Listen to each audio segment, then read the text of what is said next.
Aqui me sinto em uma comunidade acolhedora, diversa e interessante.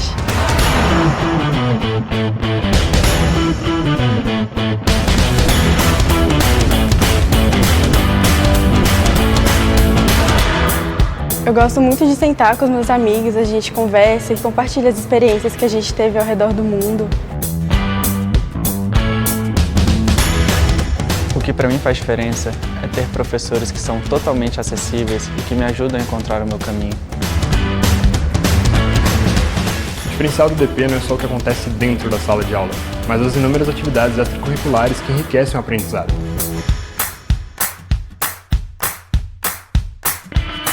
Aqui encontrei colegas que são inspiração, tanto pelo que pensam quanto pelo que fazem.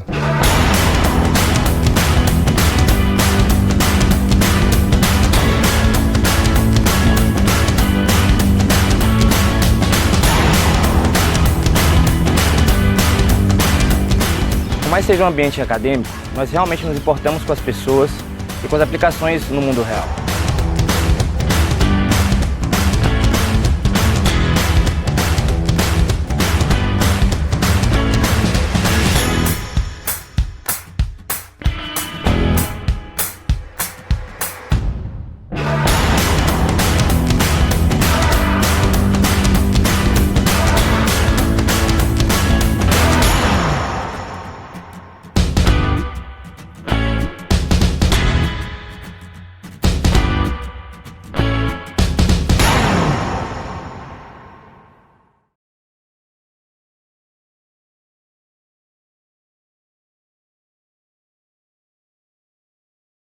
Boa tarde, tudo bem, pessoal? Estão me ouvindo bem?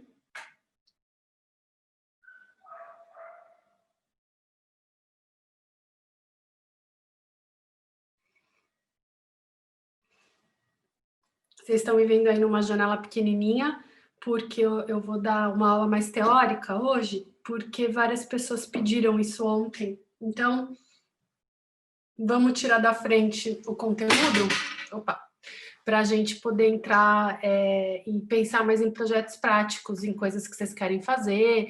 Eu acho que tem algumas pessoas ontem que colocaram vontade, né, de pesquisar para fazer produtos editoriais na área de gastronomia, centro da cidade, vários outros, né, agências, vários outros tipos de mídias, né? Então, a gente pode falar um pouco da teoria hoje, e aí, a partir de amanhã, a gente conversa um pouquinho depois do intervalo, e vamos tentar dividir grupos para as pessoas fazerem as atividades na prática.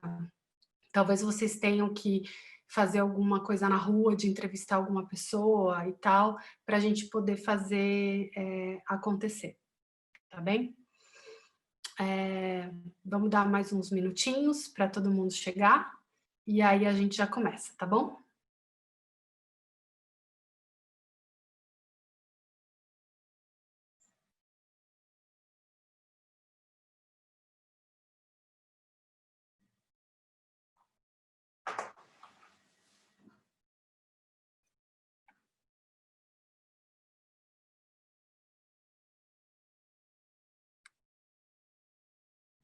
Alguém conseguiu pensar em algum usuário que gostaria de entrevistar para buscar algum projeto ou algum produto que quer fazer? Alguém conseguiu pensar em um perfil de pessoa para entrevistar? De ontem para hoje? Teve alguma ideia, algum insight? Como é que vocês sentiram a aula?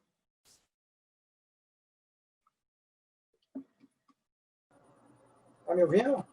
Tô. Primeiramente, boa tarde. Eu falo da cidade de Teresina, no Piauí. Boa tarde, bem-vindo. E assim, eu faço comunicação social, agora estou no curso. E pensei, sim, agora que estamos no período de pandemia, né? Pensei em entrevistar alguns profissionais da educação. A gente não pode ter contato, mas eu estou tendo contato com alguns colegas de trabalho da educação básica. Tá. E aí surgem várias pautas a serem discutidas agora nesse período. Legal. Então, vamos pensar depois, quando a gente fala assim, quero entrevistar um usuário de educação, obviamente esse tema é bastante amplo, né? Então, a gente vai ver hoje como é que a gente escolhe o tipo de pessoa que a gente vai entrevistar para fazer uma entrevista qualitativa, seja para fazer um projeto novo, ou um produto, ou um serviço, ou até melhorar alguma coisa que vocês já fazem. Por exemplo, se vocês dão aula, vocês podem colher esse feedback de uma maneira mais aprofundada para, então, melhorar esse processo. Queria pedir feedback sobre quantas pessoas temos na sala. 59 já? Ótimo. Então, acho que eu vou começando. Para quem não estava aqui ontem, porque eu vi que tem 9 pessoas a mais, sejam bem-vindos. Meu nome é Adriana Garcia, eu sou jornalista de formação, mas nos últimos 7 anos virei designer estratégica, focada em fazer workshops de design sprints e trazer essa metodologia de startups para dentro da área de comunicação, mas também atendo clientes de outras áreas, como educação, saúde, até petroquímica já atendi, porque essa metodologia, na verdade, ela serve para qualquer área, para qualquer coisa, né? Ela é o início de um processo qualitativo de descoberta que as startups usam para poderem fazer testes rápidos antes de entrarem na produção, tá bem? Eu não sei se a aula passada que foi gravada pode ser disponibilizada para quem perdeu. Acho que o Irã pode responder depois do IDP sobre isso, vocês podem me perguntar. E hoje eu vou fazer uma aula um pouquinho mais teórica, porque a gente tem vários tipos de usuários nesse grupo, né? Pelo que a gente identificou ontem, né? Vocês me corrijam se eu perdi algum perfil, mas a gente tem alguns jornalistas empreendedores, alguns estudantes de jornalismo, pessoas que estão querendo empreender, pessoas que estão procurando ter um projeto, que querem ter ideias, né? E outras pessoas que querem se atualizar e entender mais sobre a técnica, isso todos, né? Mas a bibliografia, ter um embasamento melhor para usar a técnica, né? Então, ontem eu dei um contexto mais histórico sobre como que são esses processos que geraram as metodologias ágeis das startups, né? Esse contexto da inovação, da revolução informacional, e que deságua, então, nessas metodologias que começam com os design thinking, o design sprint, o design de serviço, que são as pesquisas qualitativas de descoberta de necessidades no usuário, para então depois entrar em uma linha de produção que é bastante até complexa dentro do digital. Não é um processo simples, fácil, né? Eu acho que tem muitos jornalistas que acreditam que fazer digital é simples. Poderia ter sido simples alguns anos atrás, mas hoje, para você ter realmente uma plataforma própria de produção de serviço e de conteúdo, você precisa dominar várias disciplinas, né? Então, de um modelo no qual você tinha um emissor e uma distribuição a vários, você tem várias pessoas conversando nas plataformas, e aí você tem que usar de vários métodos, né, dos quais o marketing digital é um deles, mas não é o único, para você, então, fazer o seu conteúdo navegar, para o seu conteúdo ter uma jornada, para ele viajar e chegar a quem ele tem que chegar. E aí, antes disso, né, a gente tem que planejar. Então, eu vejo muito assim, o Design Thinking, ele faz parte do que seria a pauta, mas ele também é inteligência, porque ele pega dados para se informar. Então, a parte de estratégia é o início do projeto e é o início que usa o Design Thinking. Depois de você definir estratégia, você vai para uma área de produção, onde você tem várias disciplinas, inclusive a estratégia de distribuição. E aí, finalmente, você tem que analisar em tempo real tudo isso para decidir quais são os próximos passos, né? E aí isso implica dois movimentos, né? Um que é você pegar o que vem de dados, analisar e retroalimentar a estratégia em tempo real, porque é o tal da business intelligence, é isso que os dados permitem, você informar a sua pauta, você informar a sua cobertura, e você tem, por outro lado, dentro, acoplado ali à distribuição, uma estratégia de compra de mídia ou de growth hacking, como as startups chamam. Alguém sabe o que é growth hacking e gostaria de compartilhar aqui com todos? Aí o pessoal da Infomoney, o pessoal que já está trabalhando com o produto. O que é o growth hacking?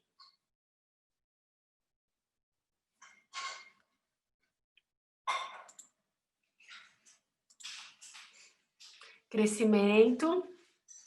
Então, João Batista, eu não sei se dá para recuperar. Eu vou perguntar para o pessoal aqui do IDP se pode compartilhar a aula de ontem ou não, tá? Então, assim, tá, crescimento. Como é que é esse crescimento? É um crescimento que é hackeado. Então, ou seja, é tudo que você pode fazer para o seu conteúdo viajar sem gastar dinheiro, tá? E para você crescer rápido, tá? É isso mesmo. Então, como eu falei ontem, né, que as startups, elas têm que ter escala, elas precisam escalar rápido para poder ficar na cabeça das pessoas a marca, elas têm que ter essas estratégias variadas, né? Então, aí, olha, o relacionamento do IDP diz que as aulas ficarão disponíveis na plataforma do Canvas após a conclusão do curso. Então, fiquem tranquilos que vai estar tudo disponível para vocês no final.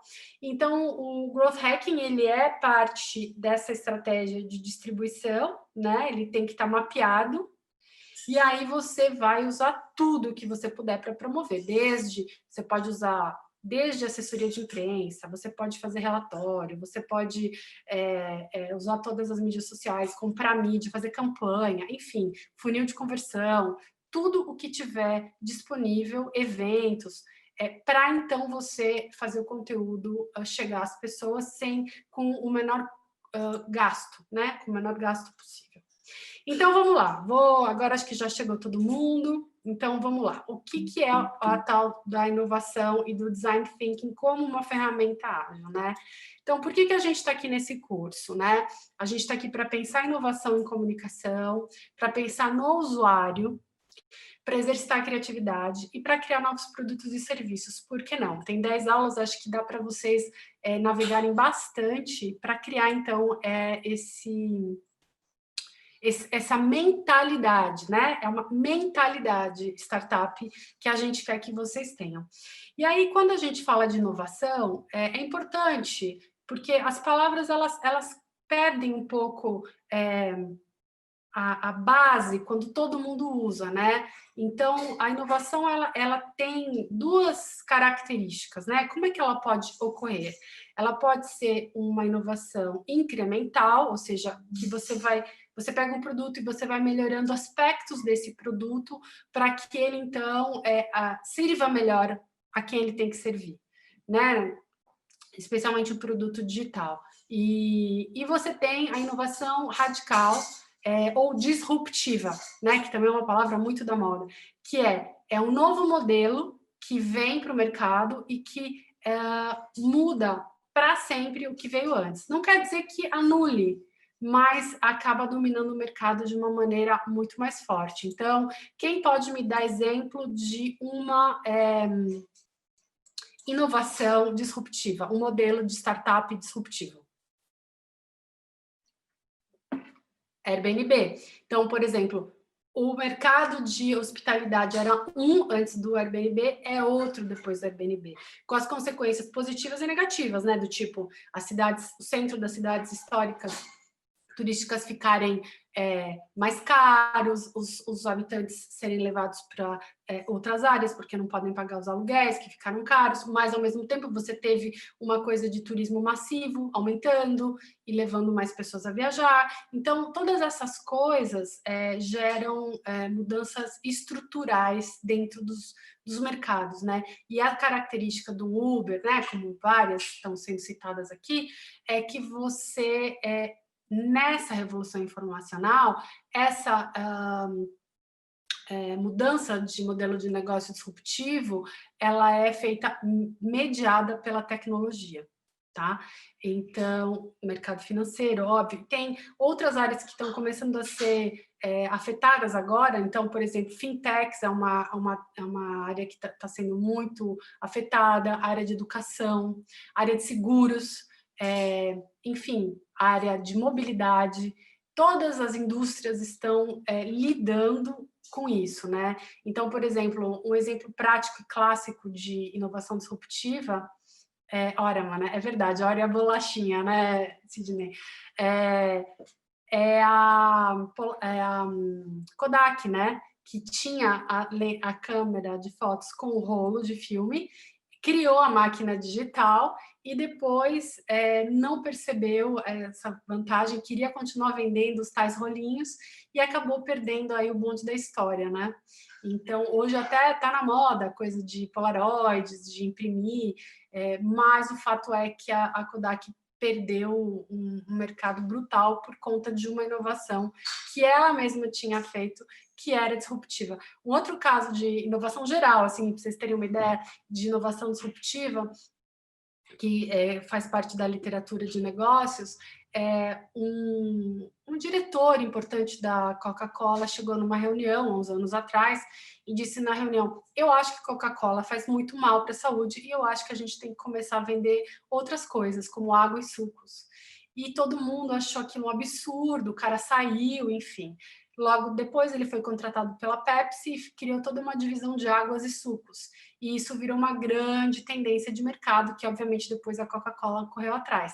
Então, são essas pessoas que conseguem detectar essas necessidades, esses desejos, essas tendências antes, que podem, então, criar rapidamente esses mercados. E aí você me pergunta assim, mas então é só ter uma ideia maravilhosa? Não, as ideias estão sempre navegando ao mesmo tempo, né? Tem sempre um mar de ideias ao mesmo tempo por aí.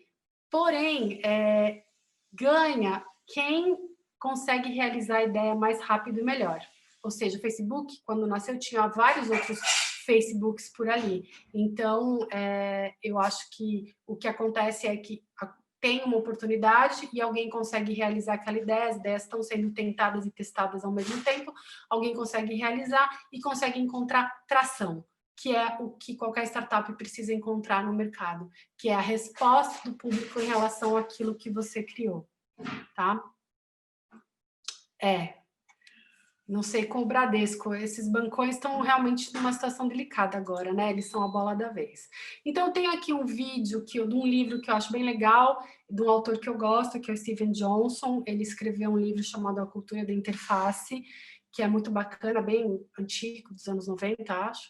E ele fez esse vídeo a partir de um livro que se chama De Onde Vêm as Boas Ideias. E ele explica, de uma maneira bem didática, o processo de inovação. Então, vamos ver aqui. Todo mundo está vendo direitinho? Vou colocar para cá. Há 5 anos, venho investigando a questão sobre de onde vêm as boas ideias. Acho que é um problema pelo qual todo mundo está intrinsecamente interessado. Queremos ser mais criativos, queremos ter ideias melhores, queremos que as nossas organizações sejam mais inovadoras. Observei esse problema sob a perspectiva do meio em que vivemos. Quais são os espaços que fizeram história ao gerar níveis extraordinários de criatividade e inovação? Eu descobri que em todos esses sistemas existem padrões recorrentes com os quais nos deparamos repetidas vezes e que são cruciais para criar meios que são extraordinariamente inovadores. Batizei um desses padrões de palpite lento. Ou seja, as ideias revolucionárias quase nunca surgem num momento de grande perspicácia, nem num surto repentino de inspiração. As ideias mais importantes levam muito tempo para evoluir e passam um bom tempo dormentes, hibernadas. Só quando as ideias completam 2, 3 anos, às vezes 10 ou 20 anos amadurecendo, que se tornam exitosas e úteis de uma certa maneira. Isso ocorre, em parte, porque as boas ideias normalmente surgem da colisão entre 2 palpites menores, que formam, portanto, algo maior do que eles próprios. É comum observar na história da inovação casos de alguém que tem metade de uma ideia. A grande história da invenção da internet e Tim Berners-Lee. Ele trabalhou 10 anos nesse projeto, mas no início ele não tinha uma visão completa do novo meio que acabaria inventando. Ele começou a trabalhar num projeto secundário que lhe ajudasse a organizar os próprios dados, mas acabou descartando o projeto depois de alguns anos e começou a trabalhar em outra coisa. Só depois de 10 anos surgiu a visão completa da internet. É assim, com muito mais frequência do que imaginamos, que as ideias surgem. Elas precisam de um tempo de incubação e passam um bom tempo nessa forma de palpite parcial. Outra coisa importante ao considerarmos as ideias dessa maneira é que quando elas ganham forma nesse estado de palpite, precisam colidir com outros palpites. Geralmente, aquilo que transforma um palpite em algo extraordinário é outro palpite que andou povoando a mente de outra pessoa. Temos que pensar em formas de criar sistemas que permitam que esses palpites se unam e se tornem algo maior do que quando eram partes independentes.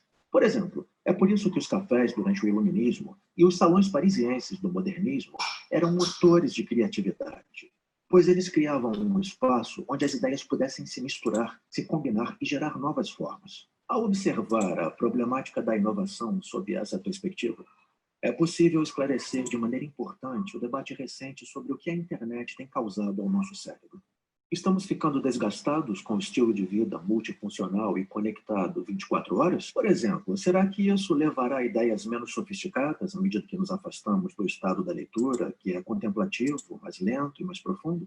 É óbvio que eu adoro ler, mas eu acho que é importante lembrar que o grande propulsor da inovação científica e da inovação tecnológica sempre foi o aumento histórico na conectividade e na nossa capacidade de buscar outras pessoas com quem possamos trocar ideias e pegar emprestado palpites alheios, combiná-los com os nossos próprios palpites e transformá-los em algo novo. Na minha opinião, isso tem sido, mais do que tudo, o motor primordial da criatividade e da inovação nos últimos 600 ou 700 anos. Pois é verdade que estamos mais distraídos. Mas ocorreu algo milagroso e maravilhoso nos últimos 15 anos. Temos tantas novas formas de nos conectar e tantas novas formas de buscar e encontrar novas pessoas que possuem aquela peça que faltava para completar a ideia com que estávamos trabalhando, ou de nos deparar por acaso com alguma informação nova e incrível que podemos usar para desenvolver ou melhorar as nossas próprias ideias. É essa a verdadeira lição sobre de onde vêm as boas ideias. O acaso favorece a mente conectada. Ok.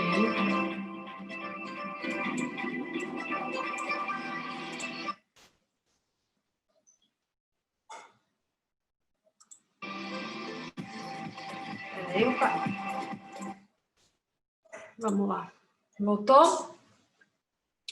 Ok, então eu vou ver aqui, tem um comentário no chat. Tá. Ok, se tem alguém com o microfone ligado, eu tô aqui. Não sei se tem mais alguém. Então, é um pouco isso, assim, eu gosto desse vídeo porque ele resume bem, assim, o lado bom, o lado ruim, o que está acontecendo, o que não está acontecendo, e vocês conseguem ter uma ideia de um contexto maior sobre o que é o cenário de inovação, não é? Ok, então, dentro desse cenário, o que é o Design Thinking? Então, é um método usado por startups e pelas empresas de tecnologia mais inovadoras do mundo para solucionar problemas e criar produtos e serviços que atendam a necessidades humanas de forma colaborativa e criativa. Criativa eu falo por quê? Porque o processo de design, ele estimula esse caldo criativo que a gente um pouco adormece no processo educativo tradicional, né? Se vocês pensarem em crianças na escola, até a 3ª série, elas são agitadas, elas gostam de falar, elas não têm vergonha, ou tem, mas são poucas, mas tem aquela coisa de eu quero participar, eu quero falar, eu quero desenhar, eu quero dançar, eu quero brincar. E depois isso vai cedendo à mente racional, e aí a gente vai deixando de lado esses outros aspectos mais criativos. Mas, na verdade, você pode sempre praticar e estimular esses aspectos, porque nós todos temos criatividade. A criatividade, eu acredito que pode e deve ser ensinada, né? E você faz isso com vários exercícios, né? Eu falo que sempre a criatividade é como amassar um pão. Você sempre pode ficar lá e trabalhar e ela sempre vai dar retorno. Então, vamos pensar um pouco o que é isso. E para você pensar nessa atitude, nessa mentalidade que o design te traz, eu gosto muito dessa frase que está na entrada da Escola de Design da Universidade de Stanford, na Califórnia, que é um dos berços aí das startups dos anos 60, que é: Nada é um erro. Não tem vitória e não tem fracasso. A única coisa que existe é o fazer. Então, essa é a atitude que o design traz. É a atitude mão na massa, é o que se fala da cocriação, de você fazer as coisas com o usuário que você quer atender, é você, então, se despir daqueles pudores que eu falei ontem, né, no caso da área de comunicação, que tem aqui esse entrave, né, com erro. O erro é uma coisa difícil para o jornalista, assim como em várias outras profissões, o erro é um grande problema, como para médicos, como para advogados, enfim.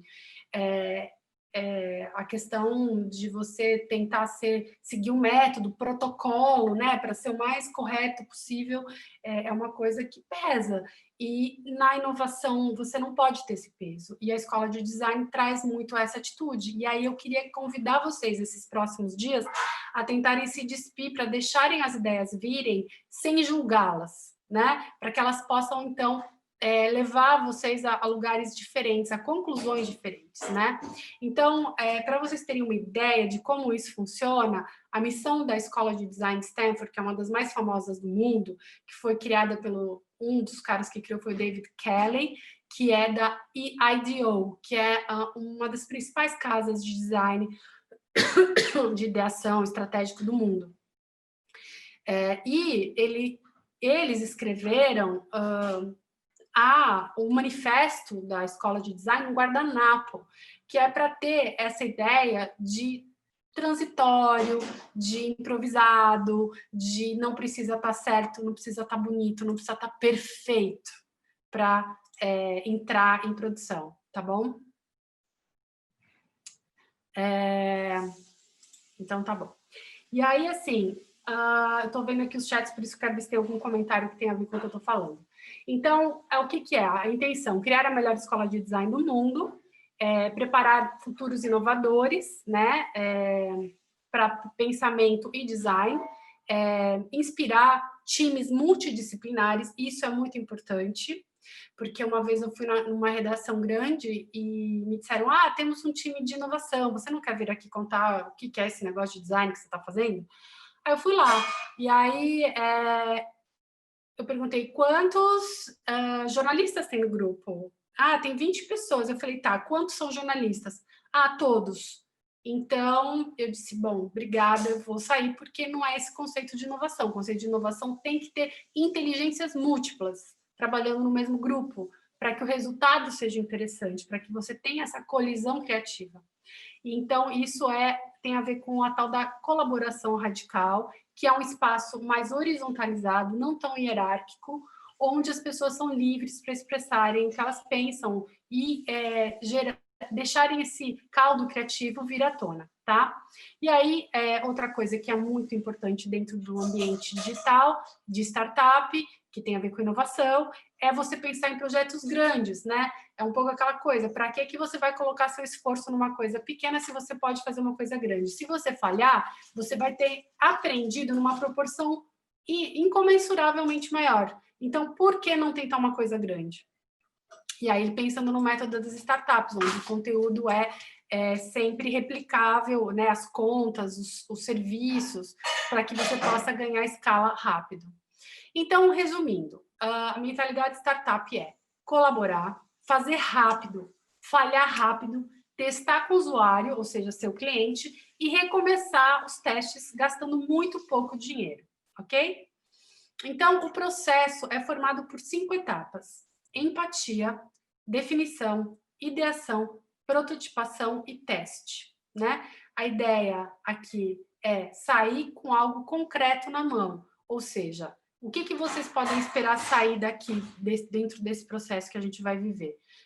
Talvez com um protótipo de baixa resolução. O que pode ser um protótipo? Muitas coisas. Vai depender do seu usuário, vai depender do que você quer testar, né? E como você vai conduzir esse processo de pesquisa. Porque, na verdade, Posso até compartilhar, tá bom, Igor? Mas seria legal vocês fazerem anotações das coisas que mais chamaram a atenção, tá bem? Então, vamos lá. Eu vou explicar cada uma dessas coisas em detalhe, e vocês podem perceber pelo desenho que tem no esquema, no framework, que elas têm formato de diamante. E isso tem uma razão de ser. Porque cada processo, cada etapa do processo, ela busca criar um pensamento convergente ou divergente. Convergente é um momento mais focado, divergente é um momento assim de planar, de deixar as ideias soltas, de não ter uma coisa do não, da repressão, não, isso não vai dar certo, não tem dinheiro, não tem tempo, isso é uma viagem, não ter essas travas, que é o que geralmente impedem as empresas de inovar, porque elas não se permitem pensar de uma maneira diferente, de fazer as coisas de um jeito diferente. Então, a empatia é a primeira etapa e ela é se colocar no lugar do outro, né? Como se faz isso em design? Você vai ter um momento de observação, de entrevista e de interpretação. E você tem que construir uma confiança com esse usuário que você vai entrevistar, porque como eu falei ontem, design é um processo de investigação qualitativo. Ele pode ter até uns momentos quantitativos que confirmem a hipótese, mas ele é basicamente um processo qualitativo, né? E quando você vai fazer essa entrevista, você tem que ser muito aberto e dizer, estamos pesquisando a necessidade das pessoas a respeito de corridas, maratonas, sei lá, ou comida vegana, ou, sei lá, um tipo de fruta nova, ou uma newsletter, por exemplo. E aí, o que você quer saber nessa entrevista? Lembra que eu falei ontem uma coisa sobre a pirâmide invertida do jornalismo e a pergunta mais importante de design. Vocês lembram qual é a pergunta mais importante do designer quando ele vai a campo tentar criar essa empatia com o usuário? Pelo chat. Vocês estão sentindo barulho de fundo? Vocês me avisam, tá? Senão eu vou fechar uma porta aqui. O porquê, isso, Adriana Brum, não sei se é Adriana ou Adriane, o porquê, tá? Então, o porquê é a coisa mais... Tá bom, tá ótimo, se incomodar, vocês avisem, tá? Essa é a vida pandêmica. Então, assim, o porquê, ele é importante porque ele traz o quê? As motivações daquela pessoa. Isso significa o quê? Que você vai procurar saber o que as pessoas estão fazendo na vida, né? Como elas estão fazendo aquilo e por que elas estão fazendo isso dessa forma, né? E aí você vai confiar nos seus insights, na sua percepção subjetiva sobre o que isso significa. Você vai interpretar. E isso é uma coisa bem diferente do jornalismo, tá? Porque, embora haja aspectos criativos no jornalismo, o jornalista ele não se permite dar esses saltos, confiar ele sabe, obviamente, dos seus filtros, todo mundo tem filtros, né? Tá bom. Me dá um minutinho, então. João, você podia fechar a porta da cozinha, por favor? Obrigada. Desculpa. Então, assim... Obrigada. Então, assim, o que acontece? As pessoas elas precisam deixar claro para você por que elas estão fazendo aquilo, senão você não vai conseguir. Você vai ter que usar um pouco da sua subjetividade para interpretar, e tudo bem, desde que você esteja consciente de que você está fazendo uma interpretação. E o que acontece nessas visitas, nessas observações, nessa pesquisa de campo que vem muito da etnografia? Você vai anotar, obviamente, as declarações da pessoa, isso é muito próximo do jornalismo, porém, você vai anotar o que você observa também. Então, os gestos da pessoa, a emoção que ela evoca ao falar de alguma coisa, ao contar alguma história, tudo isso é informação que o designer tem que captar. Por isso que eu gosto bastante de trabalhar em duplas, porque aí uma pessoa, todo mundo pode perguntar, mas uma pessoa pode anotar o que ela observa, se ela é mais observadora, e a outra pessoa pode anotar as aspas ou gravar as aspas. Mas, obviamente, que o gravador tem aquele problema, né? Às vezes as pessoas se sentem incômodas, se elas não têm um hábito de dar entrevista, elas podem se sentir ali incomodadas com aquele objeto. Então, Para preparar essa entrevista, você, obviamente, faz uma lista de perguntas no seu time, ligadas a esse desafio proposto que você quer solucionar, ou a área que você quer investigar, e você pensa nesse usuário que você já selecionou. Aí você identifica áreas da entrevista que você quer fazer e explorar. E aí a entrevista, ela chega, você se apresenta, como qualquer jornalista faz, mas o designer, ele vai ter que dizer qual é a intenção dele, né? No caso do jornalista, ele fala, eu tenho uma pauta, essa pauta é assim. Muitas vezes as pessoas, se elas estão acostumadas a trabalhar com jornalistas, elas entendem. Outras vezes, se você vai a campo e você fala com pessoas que não dão entrevista, elas nem sabem o que é a tal da pauta, né? Mas você explica o que você vai fazer, você vai deixar clara qual é a sua intenção. Olha, nós estamos aqui porque a gente quer fazer uma newsletter de gastronomia que seja para pessoas veganas. E você, como pessoa vegana, apareceu para nós como um usuário que é muito importante nesse território, a gente gostaria de falar com você. E aí você vai tentando construir uma confiança com as pessoas, e o que você quer extrair da entrevista obviamente, declarações, mas, principalmente, você vai tentar buscar histórias. Porque quando a pessoa lembra de uma coisa que exemplifica aquilo que ela está querendo te dizer, é que você consegue investigar as emoções dela, né? E captar esse conteúdo que vai ser o alimento para os seus insights, né? Tanto quanto as declarações mais racionais, mais pensadas, né? Então, num momento em que as plataformas de mídia social podem fazer análise de sentimento da gente a partir do nosso comportamento online e identificar os nossos perfis melhor do que a gente mesmo indo no terapeuta, eu acho muito temerário quem faz comunicação de uma maneira geral não levar a emoção como um dado, mesmo que seja qualitativo, no processo de pensar todo o processo comunicacional. Porque em jornalismo você deixa esse lado emocional de lado e você deveria, pelo menos, se focar nos aspectos racionais. Então, você vai buscar as aspas, as fontes, os relatórios, os dados, né, as evidências que fazem o jornalismo. Então, o jornalismo que a gente conhece da era industrial. Não acho que esse jornalismo dá conta hoje. A gente está vivendo uma época em que as imagens e os vídeos e os áudios, tudo que é conteúdo emocional, viaja muito melhor pelas redes. Então, quem quer atingir as pessoas com uma mensagem de comunicação, deveria, então, pensar que é preciso saber ler a emoção das pessoas e tentar tirar insights para poder, então, melhorar seus produtos, melhorar seus processos e tentar incorporar esses feedbacks dentro da produção cotidiana, né? Não é uma coisa que você vai fazer, então vamos fazer uma consultoria no final do ano, ou uma coisa assim, não, é diariamente, né? Esses ciclos são muito rápidos, né?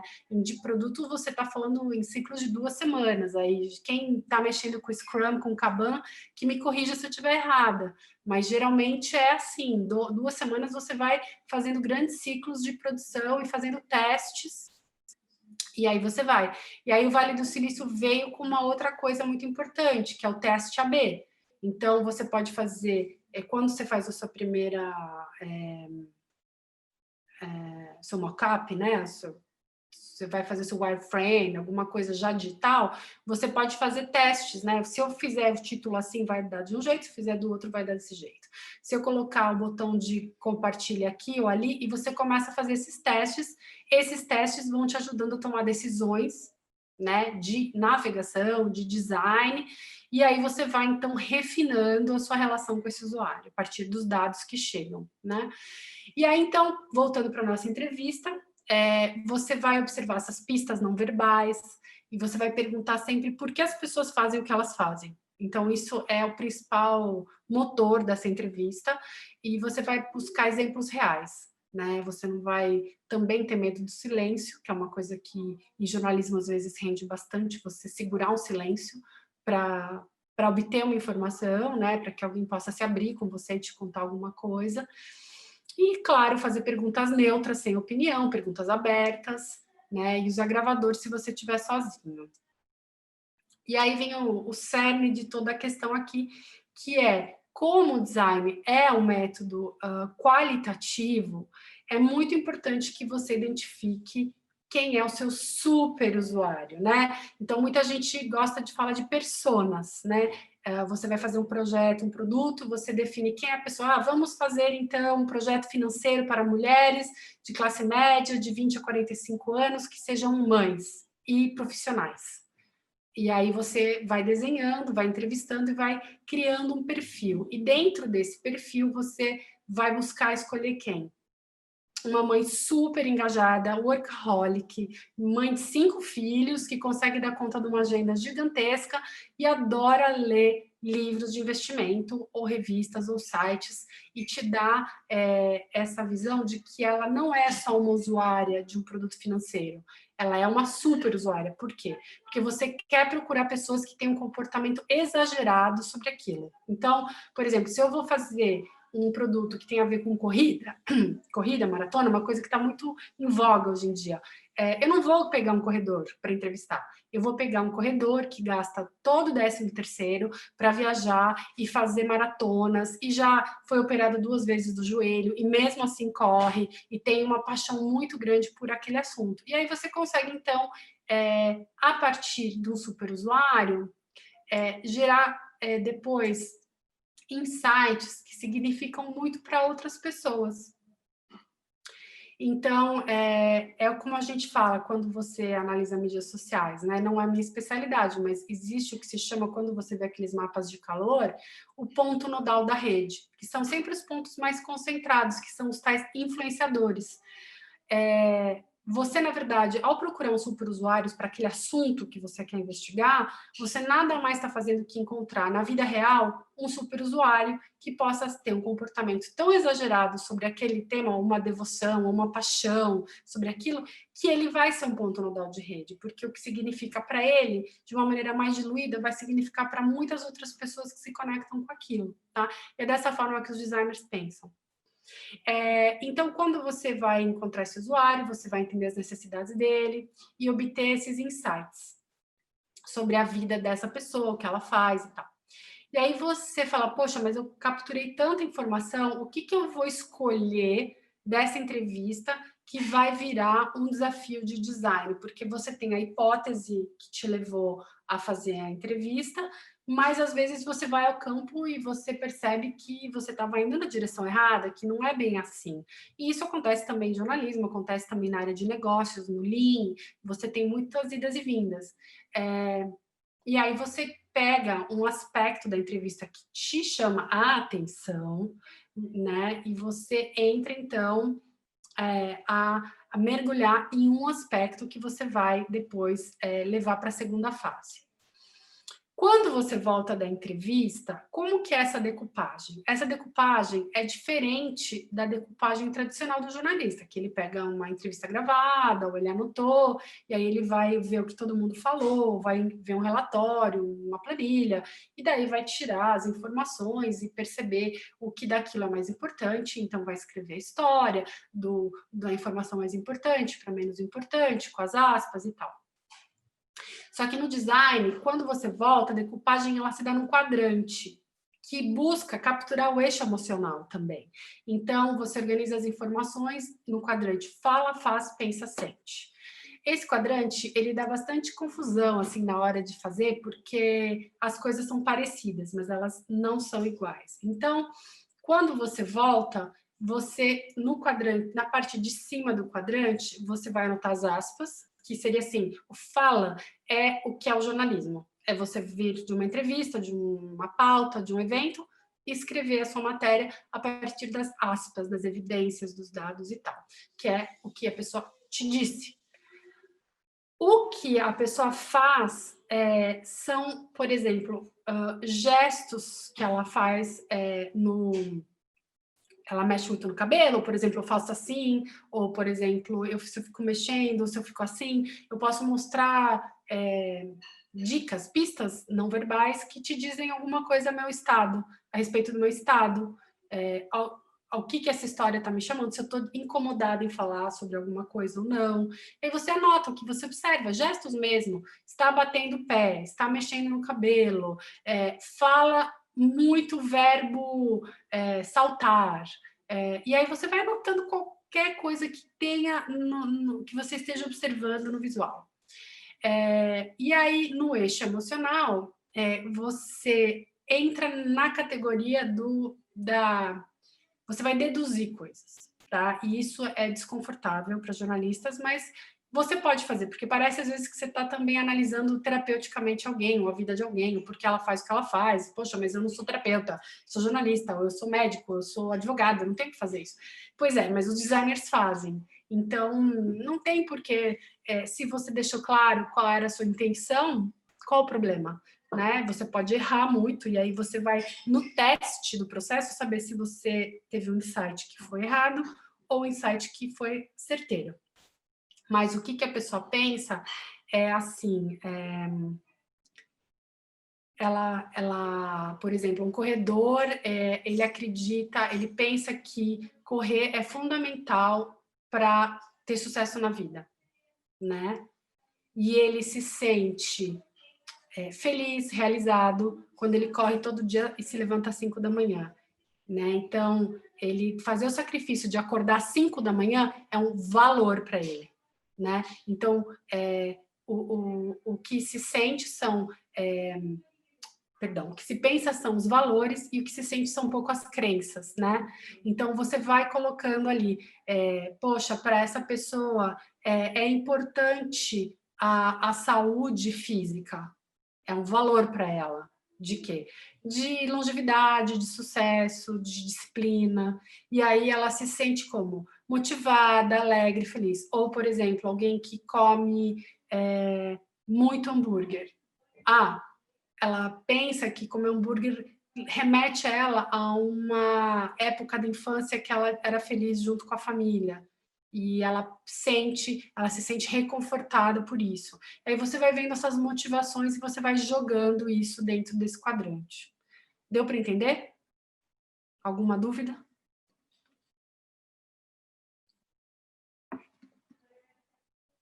Tá todo mundo aí?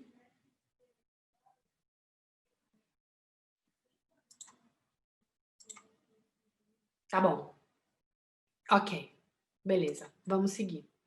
Eu vou parar, eu vou dar, daqui a pouquinho eu vou parar para dar um intervalinho, tá? Para a gente voltar essa aula, ela tem 1h30, então eu nem sei se a gente vai conseguir fazer ela inteira hoje, talvez a gente faça uma parte, converse, porque a gente tem que dividir grupos e tal, e aí a gente volta nela amanhã, tá? Então, quando você definir o que é essencial, você vai entender qual é a sua percepção individual como designer das necessidades desse usuário sobre aquele assunto que você quer investigar. E aí você faz um breve resumo para você mesmo. E aí você vai buscar destrinchar esse sentido. Você pode tentar dividir as anotações nos 4 grupos. Então, o objetivo é que essa divisão ajude o designer a justamente ter esses insights, ou a identificar novas necessidades que não estavam na sua cabeça, quando você estava com aquela ideia inicial, com aquela hipótese inicial, né? E aí ele te ajuda a chegar a conclusões sobre qual é o problema real que você pode resolver, porque, na verdade, o que você quer fazer no processo de design é também lidar com a dor de alguém. Da mesma forma que o empreendedor quer resolver o problema de algum consumidor e com isso ver uma oportunidade de mercado, o designer também quer, num produto, solucionar alguma dor de alguém, facilitar a vida de alguém, né? Melhorar e trazer, então, esse olhar. Não vou entrar aqui em discussões sobre se isso está sendo usado para o bem, para o mal, não vou, mas a verdade é que isso está disponível, isso é usado e é assim que é. Então, depois que você define tudo isso e tem os seus insights, você está indo para a próxima etapa, que é, então, a definição do problema.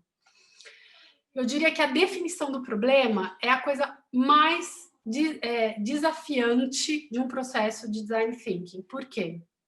Porque é aquela coisa, você tem que saber qual é a pergunta certa. Se você souber fazer a pergunta certa, metade da resposta já está lá.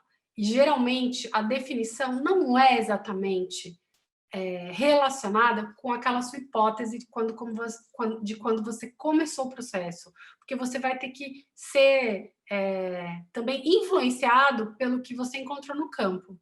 E, geralmente, você não entrevista muitas pessoas para entrar no processo de produção. Por exemplo, o Google tem uma área de startups chamada Google Ventures. Na Google Ventures, eles adaptaram um método que se chama de Design Sprint. O Design Sprint, no Google, para descobrir novos negócios de startup, demora 5 dias e tem 6 a 7 pessoas. Depois eu vou falar por que esse número. Existe um livro do Jake Shapiro chamado Design Sprint, que descreve isso muito bem, como é que você monta, quem tem que dirigir a sessão, como é que você prepara, e ele dura 5 dias. E eles entrevistam no máximo 5 pessoas. E aí, com essas 5 entrevistas, eles vão fazer todo o resto do processo. E várias startups nasceram a partir desse processo. Então, dentro dele, a minha percepção é que a definição da pergunta do desafio que vai gerar o brainstorming é a coisa mais importante a ser feita, porque o resto, quando você tem a pergunta certa, o resto flui. Então, a definição significa organizar a informação que você encontrou na pesquisa de campos, necessidades, insights, com um ângulo específico de design. Então, aqui, a gente vai focar, a gente não vai ter uma postura de abrir entrevista, fazer 1000 perguntas, a gente vai focar e validar isso de uma maneira mais organizada. E o que você quer resumir dessa entrevista? Você não vai procurar um lead, né? O que o jornalista procura quando ele vai fazer uma pauta? Um lead, uma chamada interessante, que vai chamar as pessoas para aquele vídeo, para aquele texto, para aquele áudio, né? É um gancho que a gente chama. No design, o que você busca é o PDV, que é o ponto de vista. Então, você vai buscar uma frase que resuma tudo o que é importante sobre aquele assunto para aquele usuário, né? Então, o ponto de vista, ele define o problema a ser solucionado, inspira o time, captura os corações e mentes das pessoas que você entrevistou e gera um caminho para a avaliação das ideias e a própria inovação. Então, o ponto de vista é o que concentra o resumo de todo o processo inicial de você fazer essa pesquisa quali. E aí, quando você tem todo esse material já organizado, você faz uma pergunta que é a que vai gerar a etapa seguinte, que é como podemos? E essa pergunta vai gerar o time, que, como eu falei, tem que ser diverso, tem que ser horizontal, tem que ser colaborativo, para então chegar num desafio de ideação interessante. Então, ideação em inglês é o que a gente chama de toró de ideias, tormenta de ideias, tá? Obviamente, vocês já devem ter visto isso por aí, ela é feita com post-its, acho que isso não é para deixar a 3M mais rica, mas é para gerar uma resposta criativa em quem está conversando em grupo. E eu vou explicar. Vários autores, inclusive a Tina Seelig, que tem vários livros sobre criatividade, é uma neurocientista, ela fala muito dessa coisa dos props, né? De você se colocar numa situação diferente para gerar um resultado diferente. Como eu falei ontem, contexto determina conteúdo. Quando você tem um grupo de pessoas conversando em pé, isso gera um tipo de resultado, diferente do que você ter um grupo de pessoas conversando sentadas numa empresa depois do almoço, por exemplo, né? Dá para imaginar claramente o tipo de resultado que você pode ter numa reunião assim, versus você colocar todo mundo mais desconfortavelmente em pé, contra uma parede, conversando animadamente, jogando post-its na parede. O que acontece? Quando você conversa e fala a sua ideia, e você faz um desenho ou põe uma palavra-chave daquela ideia, você coloca na parede, como tem várias pessoas conversando, você tem 2 entradas de informação no cérebro. Uma é a verbal, porque você está olhando para as pessoas, a outra é a visual, ou seja, você está conversando, e você também está olhando, você está tendo input visual daquela ideia que a outra pessoa gerou, e aí você vai acrescentar a sua em cima da dela, e aí você vai gerando esse processo.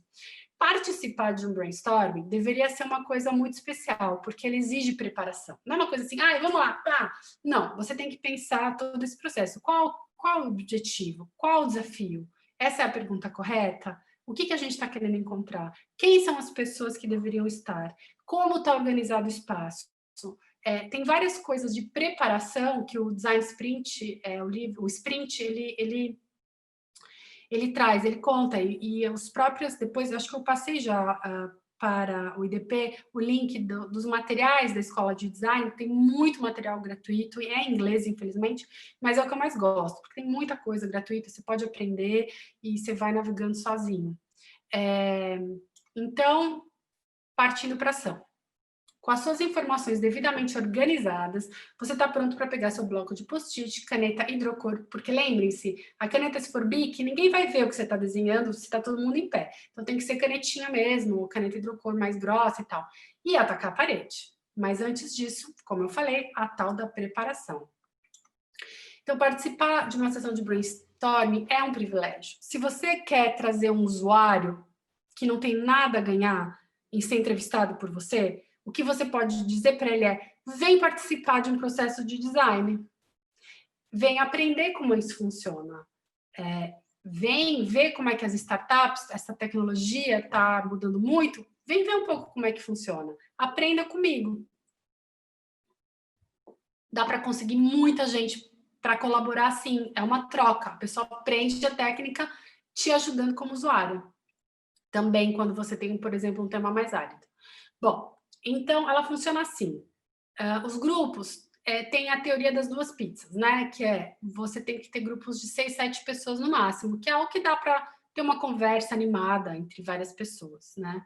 Tem pessoas de áreas diferentes, então, se é uma empresa, não dá para ter pessoas só de editorial, só de marketing, ou só de vendas, ou institucional, enfim. Você tem que buscar pessoas com inteligências diferentes, que, então, possam agregar pontos de vista diferentes também no brainstorming, né? E tudo funciona melhor quando todo mundo fica em pé. Então, quando você faz uma boa sessão de brainstorming, ela dificilmente dura mais de 1 hora, porque é cansativo, sabe? Você realmente tem que se engajar. Você, às vezes, pode colocar música de fundo, uma música instrumental um pouquinho mais animada, e quando você tem uma atitude sim e em vez de sim mas. Ideias malucas são altamente bem-vindas. Então,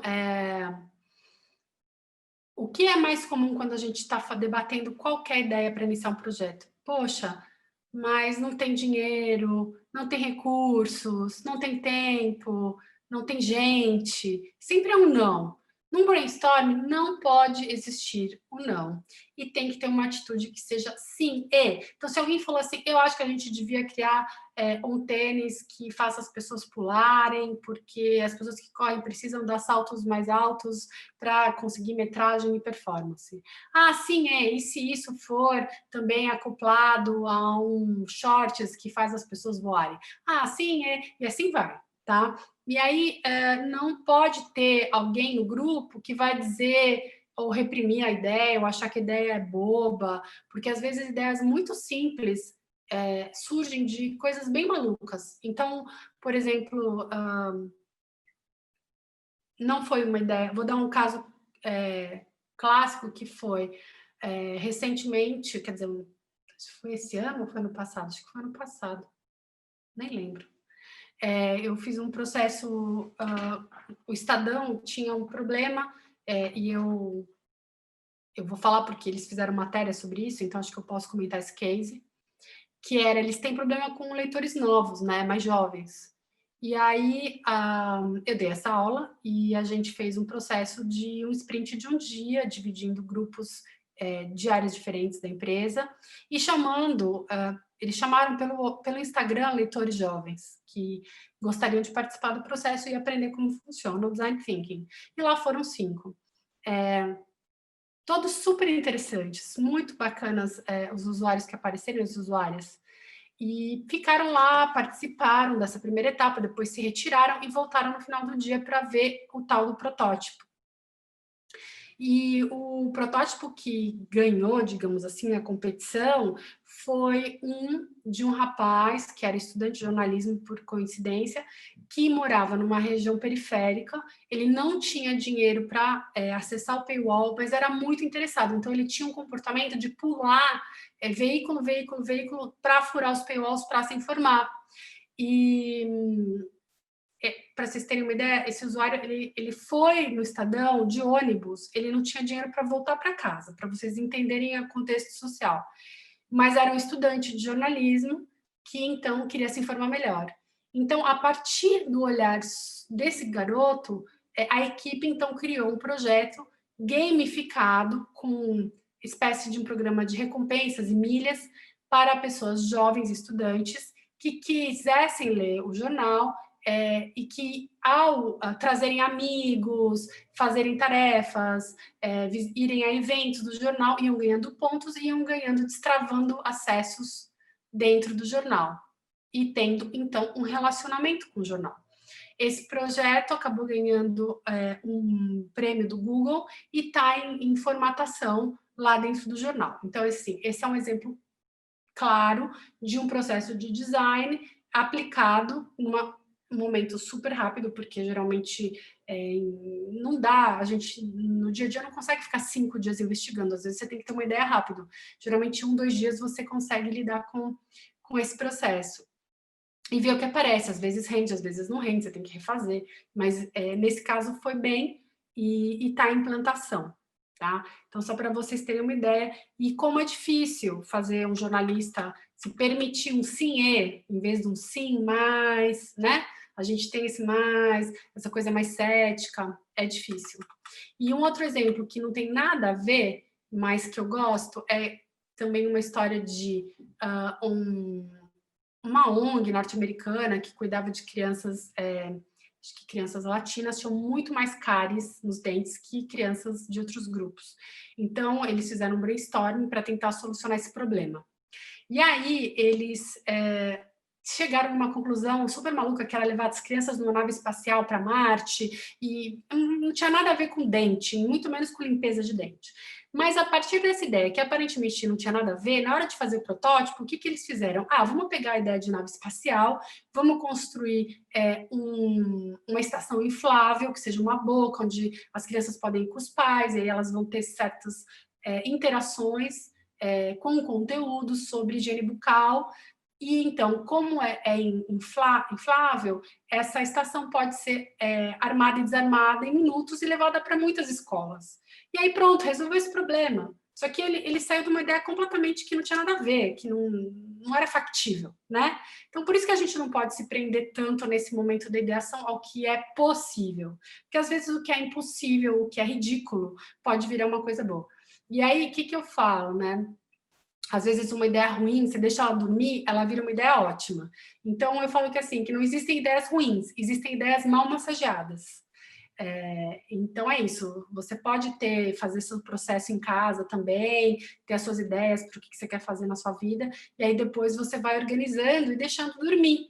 Aí a coisa vai fermentando, e aí você vai tendo seus próprios insights. Bom, então, vamos preparar, né? Como que acontece esse processo? Você fala animadamente, faz um desenho, põe uma palavra, põe post-it, né, na parede, fala, escuta e vai colocando post-it. A ideia é gerar muitos post-its na parede muito rápido.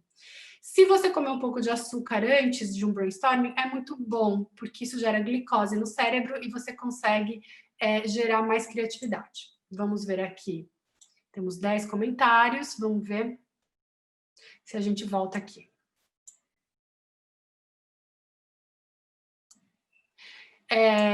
Vamos lá.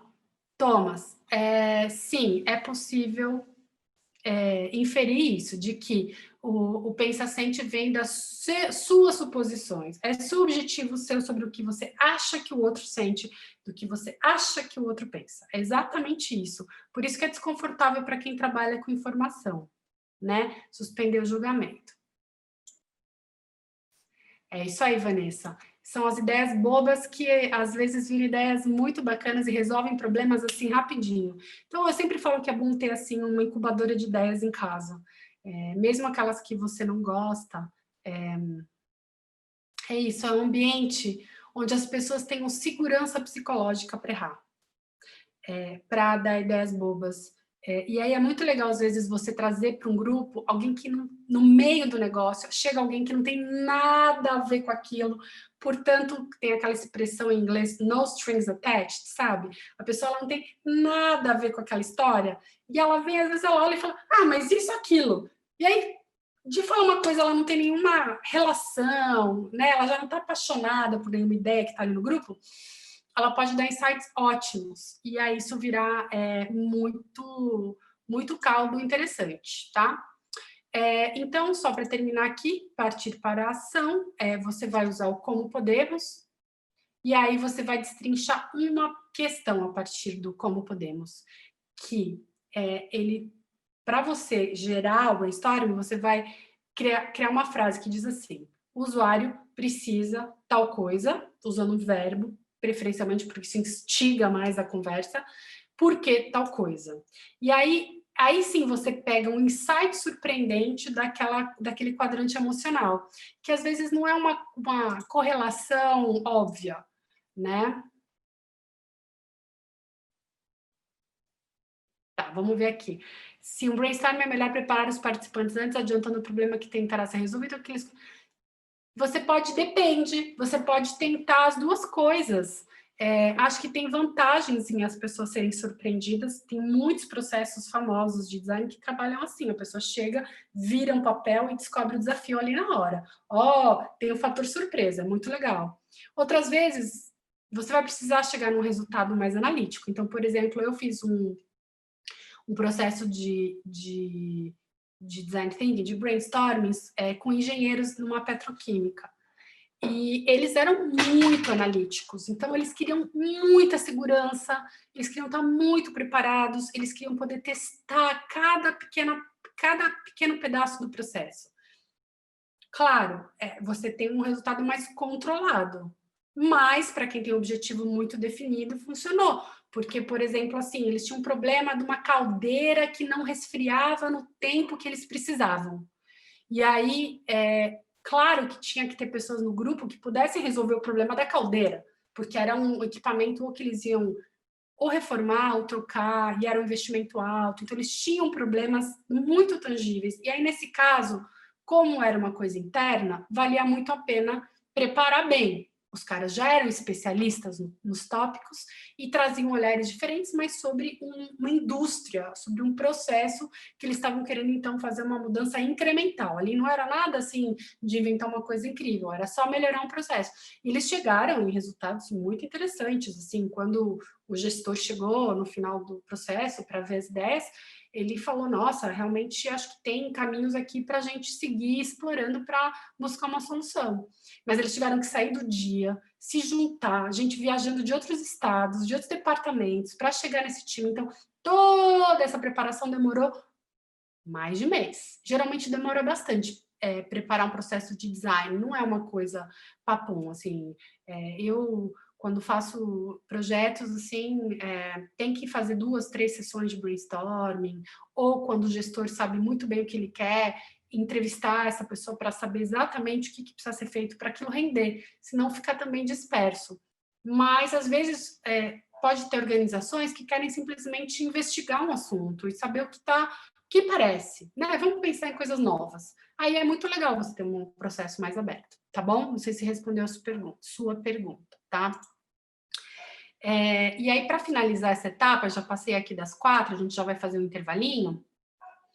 Um desafio interessante é chegar a uma frase que vá além de generalidades e possa nos instigar a desenhar soluções fora da caixa, tá? É isso aí. Então, a preparação, o design, tudo no design é preparação. Por isso que eu falo sempre assim que eu sou designer estratégica, porque qualquer evento, qualquer comunicação, qualquer coisa que você vai fazer como designer, você vai pensar antes. Tem uma preparação para fazer. né? Não que não tenha uma preparação para fazer pauta, claro que sempre tem. Você vai fazer pesquisa, você vai fazer um monte de coisa, mas o designer ele tem que pensar em todos os aspectos, né? Até o ambiente, onde vai ser a entrevista, se você vai acompanhar a pessoa, vai passar o dia com ela, não vai ser no café, como é esse café, tem barulho, não tem barulho, como é que isso vai funcionar? Então, o designer está sempre pensando um pouco no futuro, né? De como realizar uma experiência que seja interessante. E aí, tem um exemplo bem bizarro, mas eu gosto dele porque ele é justamente esse fora da caixa. Em vez de você dizer, adolescente precisa comer comida nutritiva ou de comida nutritiva para ser saudável, nesse caso era um caso de uma escola também numa área periférica, onde tinha problemas de obesidade, e aí tinha uma menina que era totalmente fora do padrão, magra, super atlética, aí chamou a atenção dos designers. Nossa, mas por que isso? Né? Ela destoa tanto, vamos investigar. E aí, na verdade, na entrevista, eles entenderam que adolescente com baixa autoestima usa comida saudável para ser socialmente aceita, porque sente que a comida saudável oferece menos riscos a ela que o bairro onde ela mora. Então, ela se sentia tão ameaçada pelo ambiente onde ela estava, que controlar a comida era um único processo onde ela tinha segurança. E aí, assim, não é uma conclusão que você chega facilmente, você tem que realmente mergulhar na pessoa, nos sentimentos dela, para entender o que está motivando essa pessoa a destoar daquele grupo, daquele jeito, né?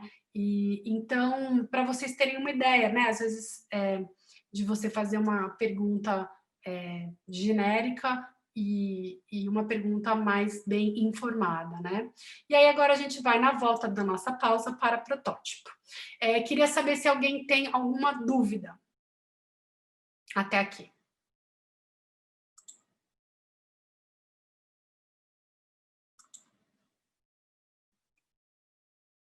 Não? Tudo bem? Vamos ver. Diga, Gabriela.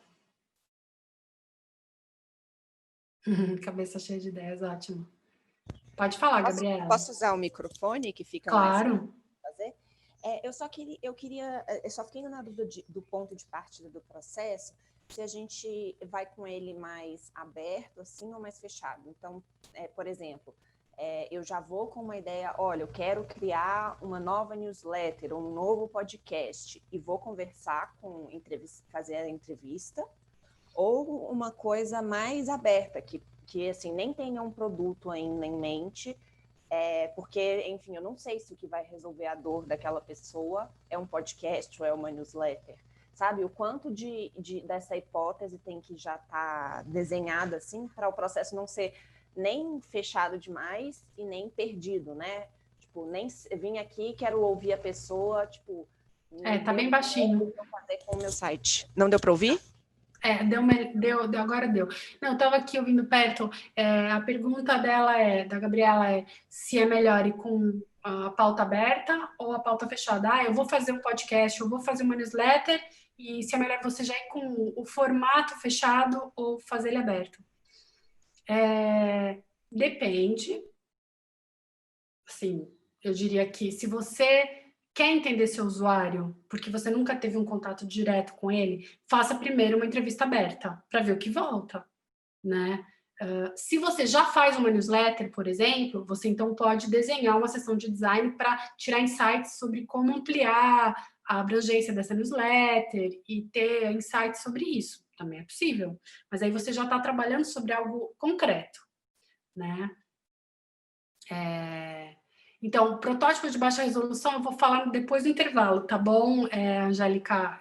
Vou falar bastante sobre isso, a gente não chegou lá ainda, a gente ainda está nesse processo de produzir a sessão de brainstorming, né? Então, eu acho assim, processos abertos, eles são menos eficientes, mas eles são muito bons para você capturar coisas que não estavam no seu mapa. Processos mais fechados rendem bastante, mas você está limitando a criatividade das pessoas, o olhar, né? Você já está direcionando. Então, vocês podem, então, pensar assim. eu acho que é isso. A Margarida está falando desse livro. Eu acho que tem uma coisa que o jornalista tem que prestar atenção, que os jornalistas têm uma tendência a comportamento de manada, né? Se um faz uma pauta, todo mundo faz aquela pauta. Se tem um ângulo, todo mundo faz um ângulo, por um tempo. E se tem um jornal que admiram, todos seguem o New York Times e o que o New York Times está fazendo, como se fosse possível replicar o que o New York Times faz, né? Uma escala absurda, com investidores parrudos, né? Então, essa eu acho que é uma tendência, né? E eu acho empobrecedor você enquadrar um processo de design no formato já. E essa é uma pergunta importante, porque todo brainstorming começa assim: vamos fazer um app? Aí todo mundo só tem ideia sobre como desenvolver aquele app. E aí a coisa fica perdida, porque a ideia de enquadrar aquilo num aplicativo pode ser que chegue só no final, né? Deixa fluir, abre, tenta não colocar na caixinha antes da hora, porque aí você limita, né? Então, é isso. E também na área de conteúdo acontece muito, né? O conteúdo mais corporativo, né? Que o cliente quer que você use o conteúdo para falar dele, e não do usuário, não para o usuário. E por não ter essa visão, ele perde de criar relação genuína com esse cliente, porque ele não entende, ele quer falar dele, fazer propaganda dele. E isso não reverbera mais da forma que reverberava antes, né? Eu não entendo tanto de marketing de marcas e conteúdos desse âmbito, mas é notório que hoje está se buscando, então, uma comunicação mais ligada a causas, a pontos de vista das pessoas, né? Tudo está muito ligado à emoção na comunicação corporativa, também nas campanhas que são feitas. Então, é uma tendência, não tem jeito e não tem volta, tá bom? Então, olha, 4h12 já, vamos voltar... 4h12. 1h12. Vamos voltar em 8 minutos, combinado? Para tempo para ir no banheiro, tomar um café, comer alguma coisinha e a gente continua, tá bem?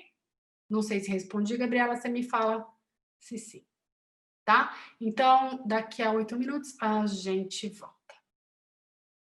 Até mais. Alô, pessoal? Todo mundo voltando? 34 de 59? Olha, eu tô segurando todo mundo aqui hoje.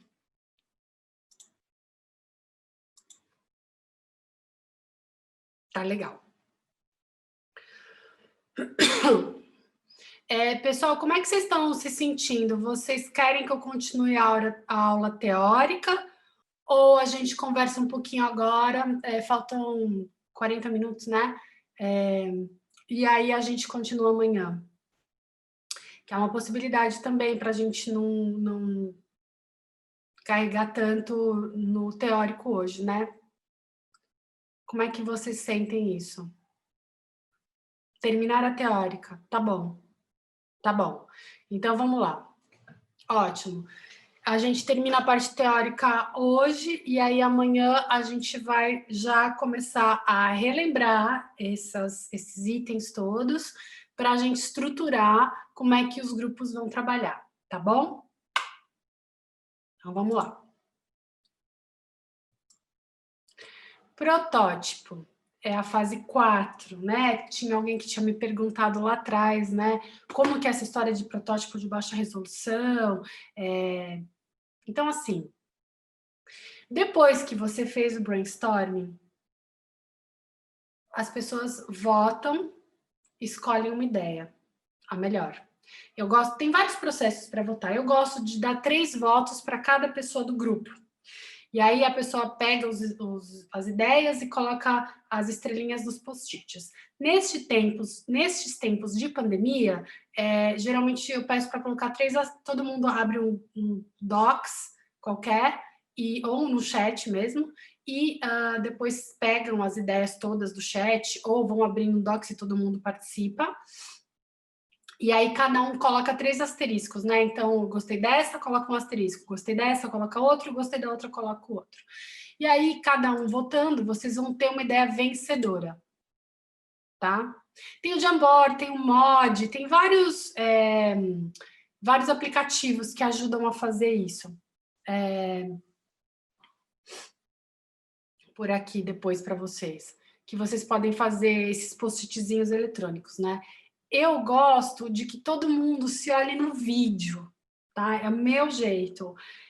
Então, assim, se a gente for criar salas aqui no Zoom, eu prefiro que todo mundo se olhe, se veja ao conversar, em vez de colocar o screen sharing ali e ficar focado no que está escrito, né? Porque o chat também dá para você revisitar, ou um doc também dá para você ir revisitando, vocês usam uma letra grande, eu gosto.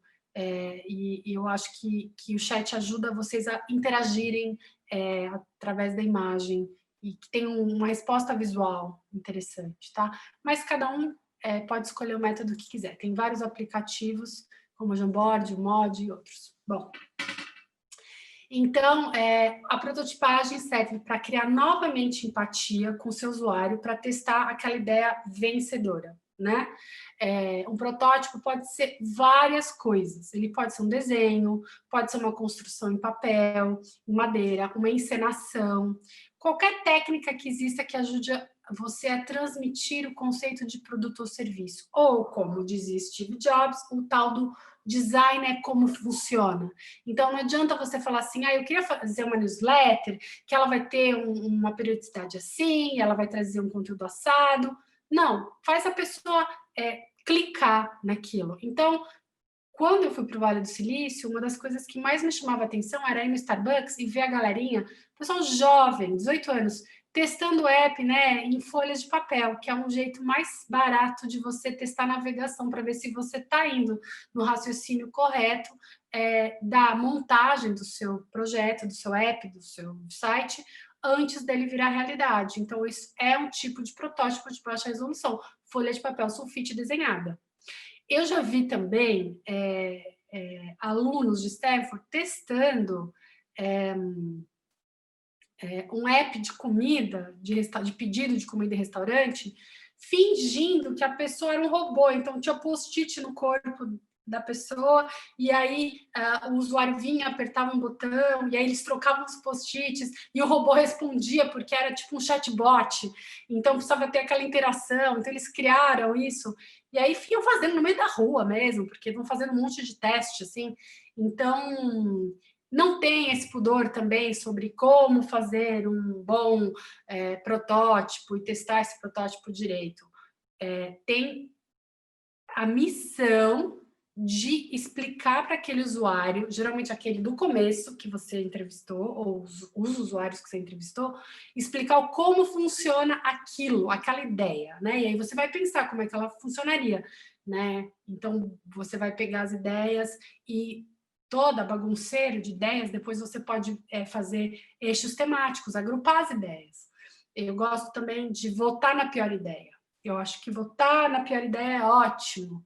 Por quê? Porque, às vezes, a ideia vencedora como pior, quando você faz uma nova sessão de design, de brainstorming com a pior ideia, você se obriga a chegar num resultado diferente. E, geralmente, são resultados mais interessantes que aquela primeira ideia que venceu, que, às vezes, geralmente é uma ideia mais óbvia. Então, você pode misturar as duas, fazer um remix, você pode pegar os temas, e aí com os temas você vai misturando, e assim por diante. É um exercício. Como eu falei, eu gosto de chamar brainstorming de ginástica criativa, porque é como uma ginástica mesmo. Bom, e aí você pode pedir a tal colaboração, a tal cocriação nesse protótipo, né? Você pode trazer o cara para construir com você, desenhar, participar, né? Ter elementos lúdicos de jogo dentro dessa troca, né? O importante é se colocar no lugar do usuário na hora de explicar e perceber se ele está entendendo o conceito que você está querendo transmitir, se ele entende o tal do como funciona, né? Então, é assim, construa um protótipo pensando no outro, no usuário, né? Então, construa um protótipo bem rápido, para testar rápido, para iniciar um novo processo de design. O protótipo deve responder àquela pergunta, né? Como podemos?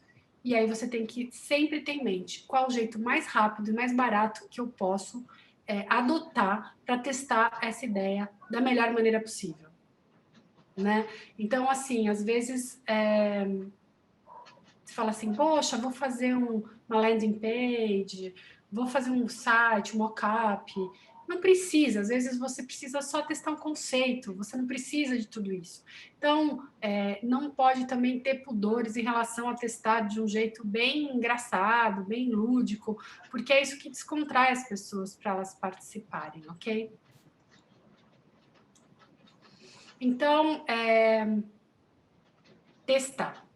Testar traz um outro componente, que é a fase final, né? Então, você foca de novo, né? Foca na hora de prototipar, porque você precisa escolher uma ideia e construir a ideia e mostrar como aquilo funciona, aquilo que você acha, a partir dos seus insights de designer, que vai funcionar. E aí você chama o usuário e aí você abre de novo. Você, nesse teste da sua ideia, você vai, então, pegando vários novos insights para reiniciar o processo. Então, para você contar uma história lembra que eu falei ontem da história da venda? Qualquer empreendedor tem que saber vender seu peixe. Qualquer jornalista precisa vender sua pauta.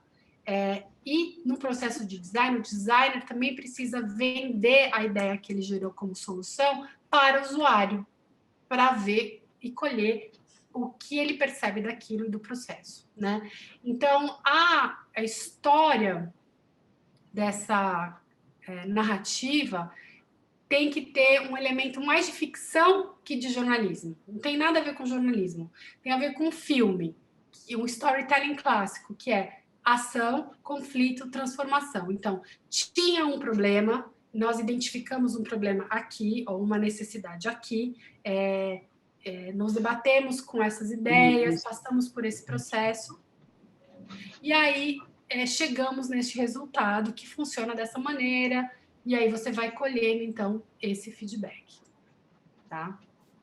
Então, anote o feedback do seu usuário e comece tudo de novo.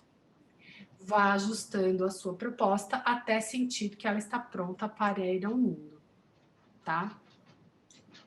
E aí agora eu vou passar um vídeo do Cooper Hewitt Museum, que é um museu de design. Ele mostra de maneira bem didática que até crianças e pessoas de qualquer idade podem se envolver de uma maneira muito gostosa, muito lúdica dentro de um processo de design. E aí eu queria que... É em inglês, infelizmente. Então, se alguém não fala, eu vou depois fazer uma pequena discussão para que quem entendeu comente e fale com os outros sobre quais são os principais ensinamentos desse vídeo sobre o processo de design, tá bom? Então, vamos lá. Here at the Smithsonian's Cooper Hewitt National Design Museum, we know that design is a way of thinking. It's a way of learning. And it's a way of problem solving. Design thinking is a useful tool for designers, professionals, teachers, and kids. Ready, Set, Design is a quick group activity. One of our favorite ways to teach design thinking. Peraí. Ai, gente, eu não sei. Ele é bem baixo mesmo, esse vídeo. Mas vão olhando que eu acho que dá para a gente resolver. Eu posso ir contando. It's a jump starter for collaboration, fresh ideas, and creative problem solving. Ajuda a criação, solução de problemas. E ele traz as pessoas de inteligências diferentes para colaborar. And it's great for all ages. É bom para todas as idades. Here's how it works. Each group gets a challenge. Ah, tá bom. Então tá, pessoal, tá travando? Eu vou mandar o link para vocês, tá? Aí.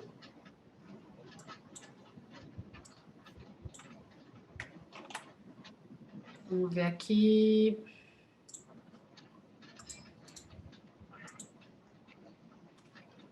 Tentem ver nos seus computadores, tá? Eu fico esperando aqui.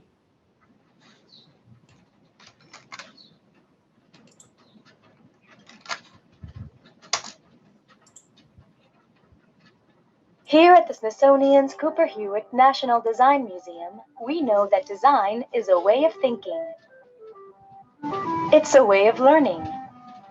And it's a way of problem solving.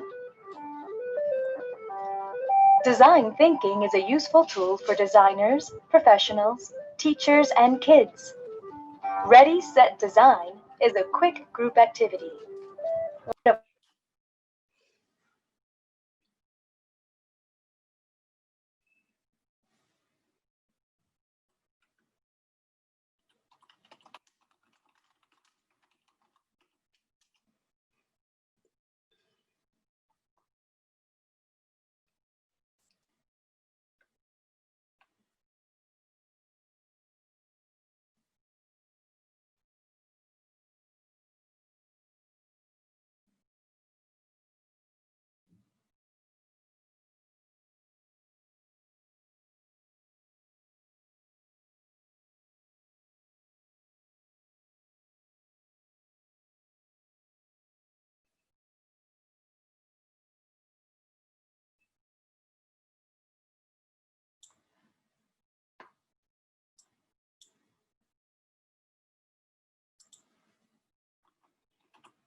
Pessoal, vamos conversar um pouquinho sobre os conteúdos? O que vocês acharam interessante nesse vídeo? Podemos abrir aqui o áudio, que tal? Para dar uma dinamizada.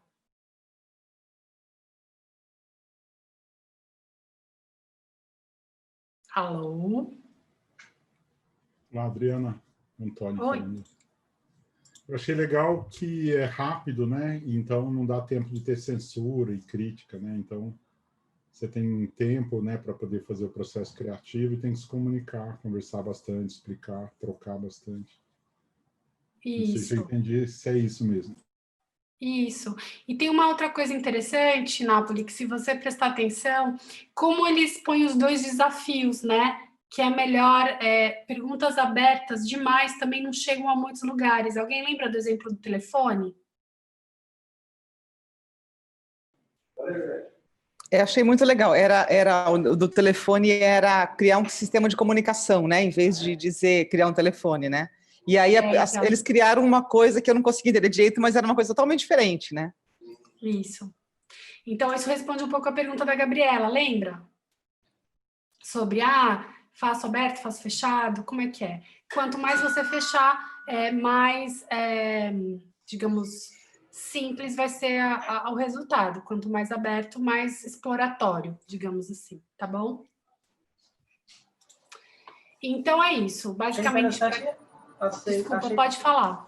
Achei interessante também a questão da dinâmica do Ready. Tá muito baixo, eu não estou conseguindo ouvir. Consegue me ouvir agora? Consegue me ouvir agora? Melhorou. Tá melhorando, né? Não, eu estava dizendo aqui que achei interessante a dinâmica o que ela trabalha também é a questão crítica, né, entre alunos e professores. É o momento em que, no caso, a dinâmica que está sendo apresentada como uma dinâmica de grupo em sala de aula, é o momento em que o aluno ele tem aquele momento de abertura, né, em que ele vai trabalhar, ele vai deixar todo momento para que ele possa se desenvolver criticamente, sem interrupção, enfim, de estratégias, de materiais e metodologia do professor. Isso. Interessante, né? É muito legal usar isso em escola. As crianças amam. É como as crianças estão aprendendo hoje em dia, assim, fazendo.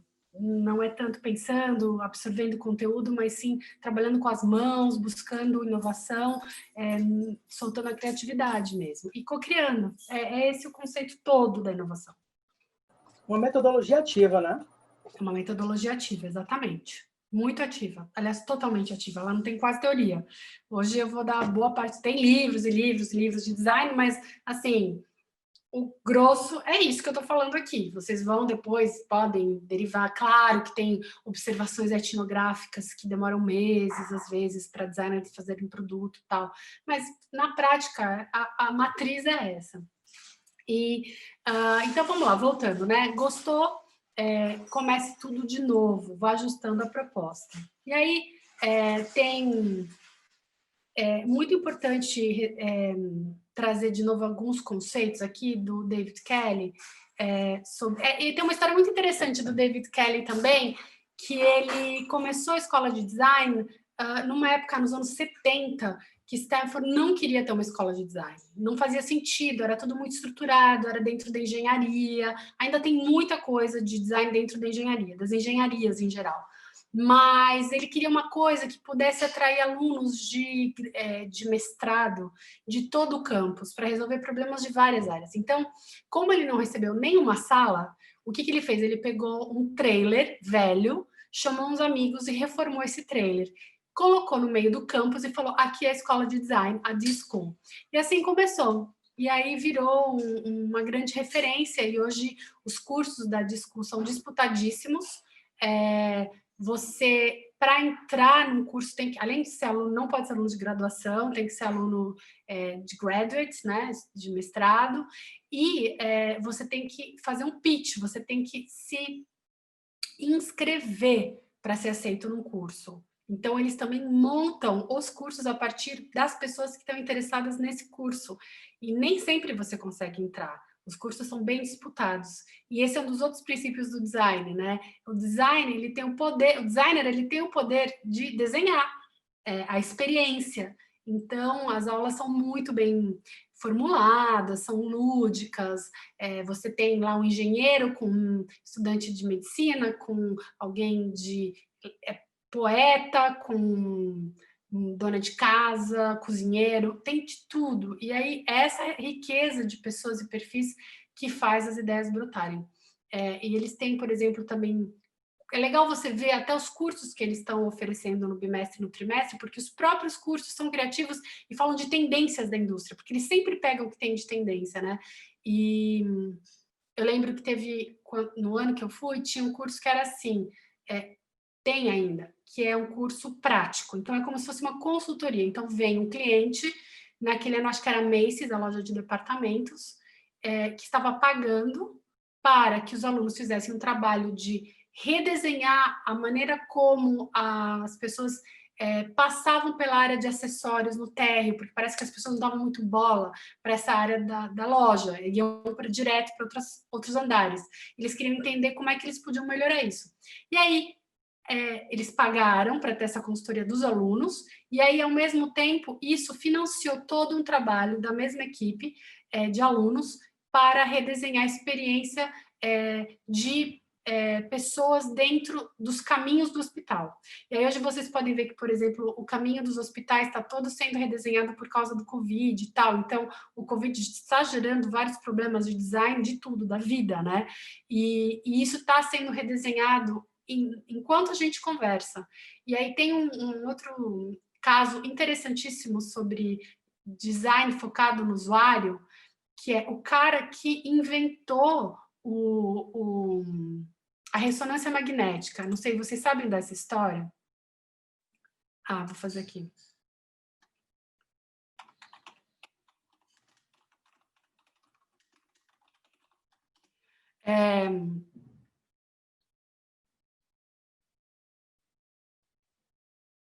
Tá, posso falar assim um pouquinho de etnografia. Deixa eu ver aqui. Exato. Então, a etnografia é uma área da antropologia, né? Enquanto você se vê mais como observador participante dentro do processo.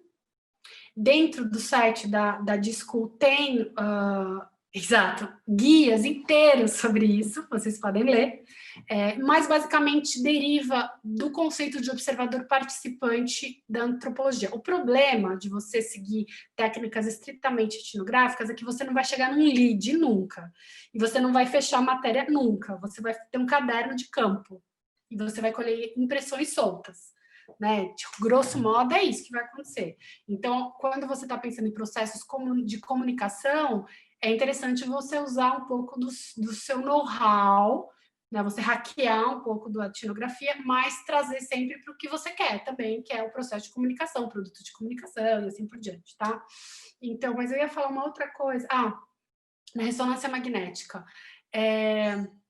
O cara que criou a ressonância magnética, depois de ter feito a máquina, um dia foi no hospital e viu uma criança desesperada, tendo que tomar uma injeção, ser sedada para entrar naquela máquina e ficar parada 40 minutos, que é praticamente um filme de terror para qualquer criança, ficar 40 minutos dentro de uma máquina para fazer uma ressonância.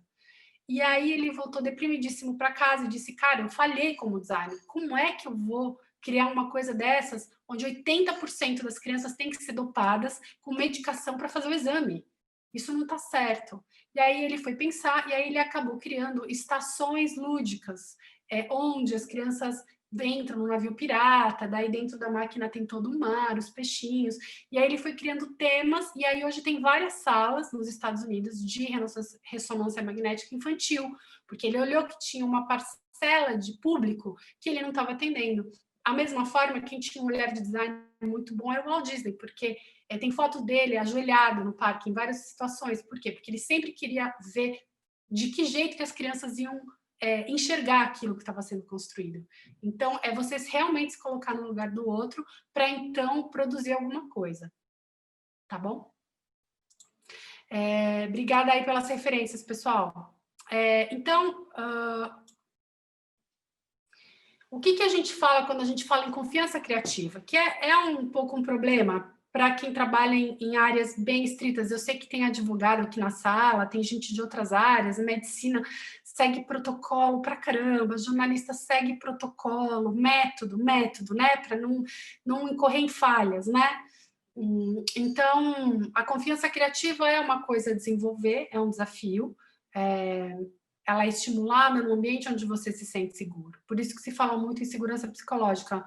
No Google se fala muito disso, as equipes são muito horizontalizadas e tem uma coisa de você poder falar o que você está pensando, né? Então, o David Kelly fala assim, o que queremos que cada um tenha a habilidade de fazer o que deve e quer fazer, mesmo que enfrente circunstâncias ambíguas ou difíceis.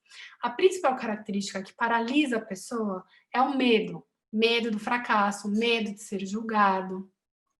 Tem um aspecto do design thinking que é centrado no ser humano e focado em ajudar os outros, que só acontece com experimentação e pequenos passos, que dá aos estudantes a permissão para tentar novos comportamentos apesar do medo, né? Então, essa é uma postura que é interessante e tem que ser exercitada. E aí agora eu vou falar de algumas coisas que são conceitos que eu acho legais, eu não sei nem se eu vou conseguir chegar no final, mas assim, por que você tem que prototipar? Porque normalmente o jornalista acha ridículo prototipar, acha que se sente indo no parquinho, no jardim da infância. Normalmente os protótipos são usados para testar uma funcionalidade, mas também podem ser usados para Aprofundar o entendimento sobre seu espaço de criação e do usuário, mesmo numa fase de pré-solução do projeto, né? Então, você constrói para pensar, desenvolve várias soluções e testa, cria protótipos, desenvolvendo contexto para ir refinando, porque o que você quer é refinar. Protótipos inspiram os outros, né? Colegas, clientes, consumidores, investidores, e mostram a sua visão. Quando você vai testar, isso é muito próximo do que a gente tem em startups, que se chama elevator pitch. Alguém pode resumir para mim elevator pitch? Alguém sabe o que é o tal do elevator pitch?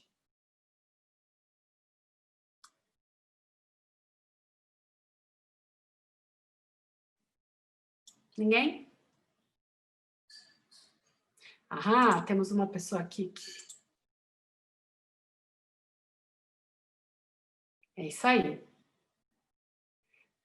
É isso, é vender, é o discurso de elevador mesmo. Você conseguir vender seu peixe no tempo com alguém muito ocupado no elevador, enquanto o elevador está subindo, e aí você tem que dizer, vender seu peixe, falar, você tem que me dar dinheiro para fazer isso. É mais ou menos como funciona no Vale. Então, o teste é um pouco isso, é quase um elevator pitch, é pensar como você vai fazer, né? E quando você prototipa, explica esse protótipo, você tem que estar consciente que você está prototipando para você aprender, né? Se uma fotografia vale por 1000 palavras, um protótipo vale por 1000 fotografias. Ele resolve desentendimentos, ele reduz e tenta eliminar a ambiguidade e ajuda a gerar ideias e reduz falhas de comunicação, que é um dos grandes problemas das empresas, problemas de comunicação. E também você, às vezes, em pesquisa, não saber o que o usuário realmente está entendendo sobre o que você está falando. Além de uma outra coisa, eu não sou socióloga, mas a gente sabe que as pessoas mentem, né? As pessoas mentem em entrevistas, as pessoas mentem em pesquisas de opinião, as pessoas mentem em focus groups, as pessoas mentem o tempo inteiro, porque querem agradar a expectativa do outro, com influência está no focus group e outro influencia, então tem essa amostragem viciada. Quando você está olhando uma única pessoa e você está tendo os seus próprios insights, você tem outras variáveis que você pode incluir dentro desse processo de pesquisa, tá? São subjetivas, é verdade. Não vou questionar, mas existem. Então, assim, a gente tem dentro da percepção uma arma poderosa para a gente decidir o que a gente quer fazer e o que a gente está achando que o outro acha. E aí, quando explica, confirma, né? Reconfirma, tem um feedback mesmo, né? Sobre, então essa newsletter, se tiver uma chamada desse tema iniciando, e você vai no detalhe, você faz a pessoa clicar no papel e leva para outro ambiente, e assim vai testando, tá? O protótipo também estimula um tipo de conversa mais informada, porque quando o usuário volta para ver o que você construiu, geralmente ele se sente super lisonjeado, e eles amam. Então, assim, o importante também é vocês conseguirem tirar... vocês conseguirem tirar deles algo que não seja tão óbvio também, né? Porque vocês vão ficar muito felizes de ouvir o que eles vão falar, mas o importante é ouvir as críticas, né? E tem um jeito que eu gosto de dar feedback, que vocês podem ensinar para as pessoas, e vocês podem fazer nas equipes de vocês e com as pessoas que vocês trabalham, que eu gostei de tal coisa, mas eu gostaria de tal outra, e assim por diante, ok? Eu gostei, eu gostaria. Então, assim...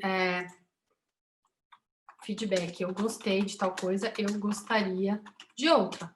E aí, eu gostaria é um espaço gentil para você fazer a crítica, tá? Então, deixa eu ver que eu pulei aqui.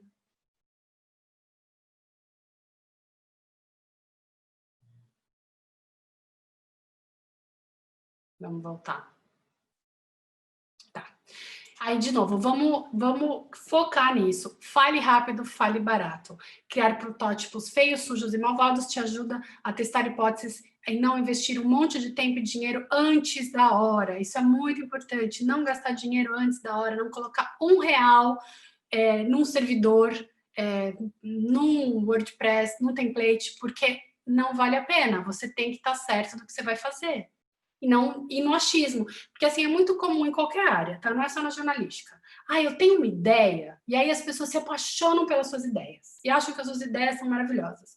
Ideias são tão boas quanto a sua execução. Tanto que, por exemplo, se você levar uma ideia que vai virar uma startup, um empreendimento, e você não participar do processo de produção de alguma maneira, o que vale essa ideia é 5% do negócio. Então, a ideia em si não vale muito, o que vale é a execução. Né? Então, você tem que gerenciar o processo de construção dessa solução, encontrar uma variável da solução para explorar mais profundamente. Então, você não vai construir... Depois que você testou, você vai pegar de novo um aspecto, você vai jogar um monte de coisa fora, que não serviu, e você vai, de novo, por via de insight, escolher um aspecto desse teste para continuar fazendo o quê? Iterações, refinando, refinando, refinando. Se você não acertou em nada, você pode fazer o que se chama de pivotagem. Você dá um cavalo de pau e muda o projeto inteiro. Também acontece em ciência. Você vai a campo, a sua hipótese está furada, você não conseguiu ninguém para confirmar aquilo, então você desiste. Você vai para um outro ângulo, vai para um outro olhar. Também acontece na pauta, a mesma coisa. Então, aí, essas similaridades aí que eu tenho que puxar para o jornalismo para vocês entenderem como é que dentro do processo, que é bem diferente, bem subjetivo, bem lúdico, vocês conseguem fazer esses paralelismos, né? Essas comparações. Então, você, com essa variável que você escolhe, você quebra o problema em pequenas partes. E, geralmente, tem uma aflição muito grande de quem começa uma coisa, que é assim, por onde eu começo? A pergunta para o designer sempre é muito tranquila. Eu começo por onde é mais fácil, né? Então, você começa pelo que é mais fácil, que pode dar maior impacto. Então, aí pode ter um exercício de design interessante. O que é que está caindo da fruta da árvore, fruta madura caindo da árvore que você pode pegar e trabalhar rapidamente em cima para entregar, porque é fácil para você. Você conhece aquela área. Né? Então, você vai navegando em cima disso, tá? E aí você testa para continuar esse aprendizado, tá? E aí, quanto mais você colocar o contexto do teste na vida do usuário, mais ele vai se identificar e mais insights ele vai gerar. Então, um conselho, prototipe como se você estivesse certo, e teste como se você estivesse errado. Na hora que você vai construir o protótipo da ideia que venceu lá o brainstorming, você tem que ir para tudo acreditando, amando tal. E aí, na hora que você vai testar, é a hora do grilo falante. Aí você fala, ah, tá. É nessa hora que você vai, então, abrir para deixar o grilo falante também te dar alguns caminhos, ok? Então, é importante vocês terem isso em mente. Então, você testa para redefinir esses protótipos e as soluções. Você encontra o caminho de interação para fazer novos protótipos. Lembra do fale rápido, fale barato? E, às vezes, você volta a começar o processo do zero. Só que você, na verdade, está olhando por um outro ângulo. Você não está começando do zero e você está aprendendo. Por isso que empreendedorismo é tão legal. Porque, dificilmente, você vai aprender em qualquer empresa, em qualquer lugar, tanto quanto quando você tenta tirar um projeto do chão. E isso é muito fascinante, porque são curvas de aprendizagem, né? Um carrossel emocional até para quem se aventura nesse processo, mas é fascinante, porque quando termina, mesmo que não dê certo, você tem uma experiência incrível. Por isso que muitas vezes investidores preferem dar dinheiro para gente que falhou 2 ou 3 vezes em startups anteriores, porque eles sabem que tem um ciclo de aprendizagem que aconteceu ali. E a pessoa ela não está vindo verde, assim, do nada, ela está sabendo o que é fazer uma coisa do zero, né?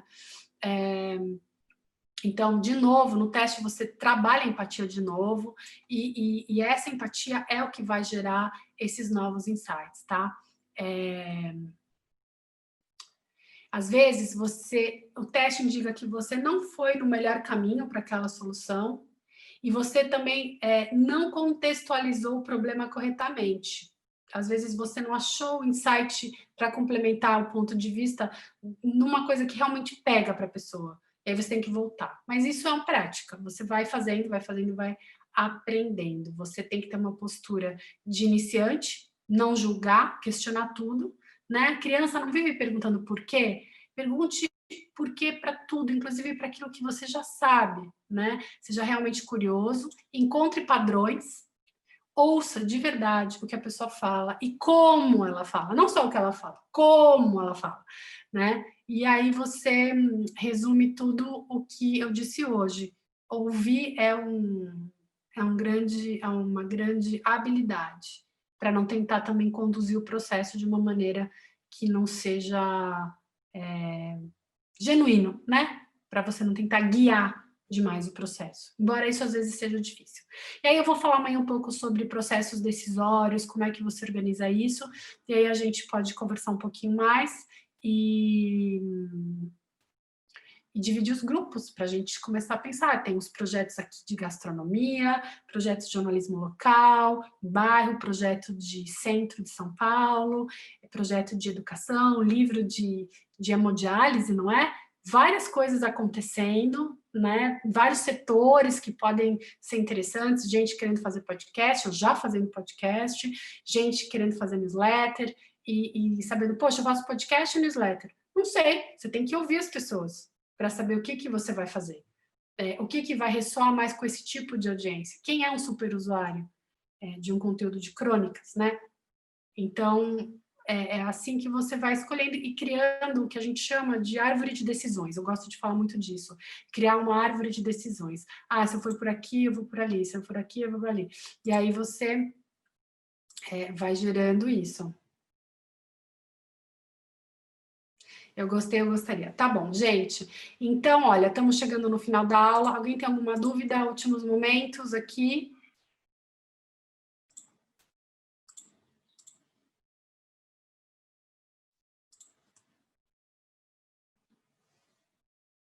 Alguém quer fazer alguma pergunta? Alguma dúvida?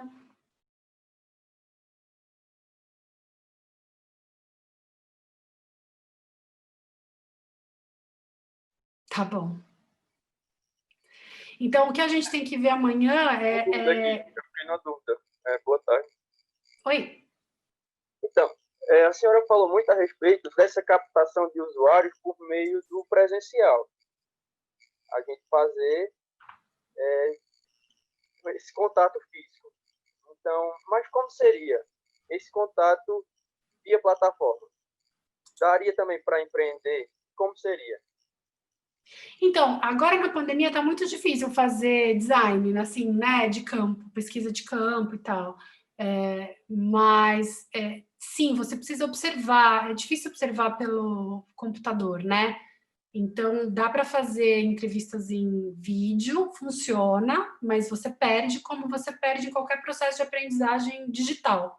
Você não tem a mesma qualidade do que no presencial, nunca, nem nunca terá. Então, eu acho que isso pode ser interessante. E aí, amanhã, o que a gente vai querer fazer? A gente vai querer misturar as pessoas. Pessoas que são estudantes, com pessoas que trabalham com produto, com pessoas que têm projetos, que querem desenvolver projetos, com pessoas que são freelancers, com pessoas que são de outra área, com pessoas que só estão curiosas. Então, a gente vai ter que sambar para achar esse link aí entre todos. Eu identifiquei esses usuários aqui no curso. Tem mais algum? Se tiver mais algum que eu não identifiquei, a gente vai também ver como a gente distribui amanhã entre todos e gera, então, aí alguns grupos. Se ficamos com 50, talvez a gente crie 8 salas, eu não sei. A ideia é criar grupos. E aí vocês vão trabalhar e eu vou tirar dúvidas, vocês só vão trabalhar. E aí vão ter que achar, entrevistar pessoas, fazer testes, escolher um caminho de pauta. Então, é ótimo vocês pensarem de hoje para amanhã. Quem não tem projeto, se quer pensar em alguma coisa, a gente pode votar. A gente já teve algumas pessoas que já mencionaram projetos que querem fazer, querem explorar, então eu vou respeitar isso. Então, quem no primeiro dia chegou já de cara falou, eu quero fazer uma coisa de gastronomia, eu tenho um site, eu vou pegar quem já trouxe, eu tenho um livro, a gente vai pegar isso e se tiver oportunidade de pegar mais assuntos, a gente vai explorando, tá bom? Então é isso, pessoal, até amanhã. Obrigada. Até logo.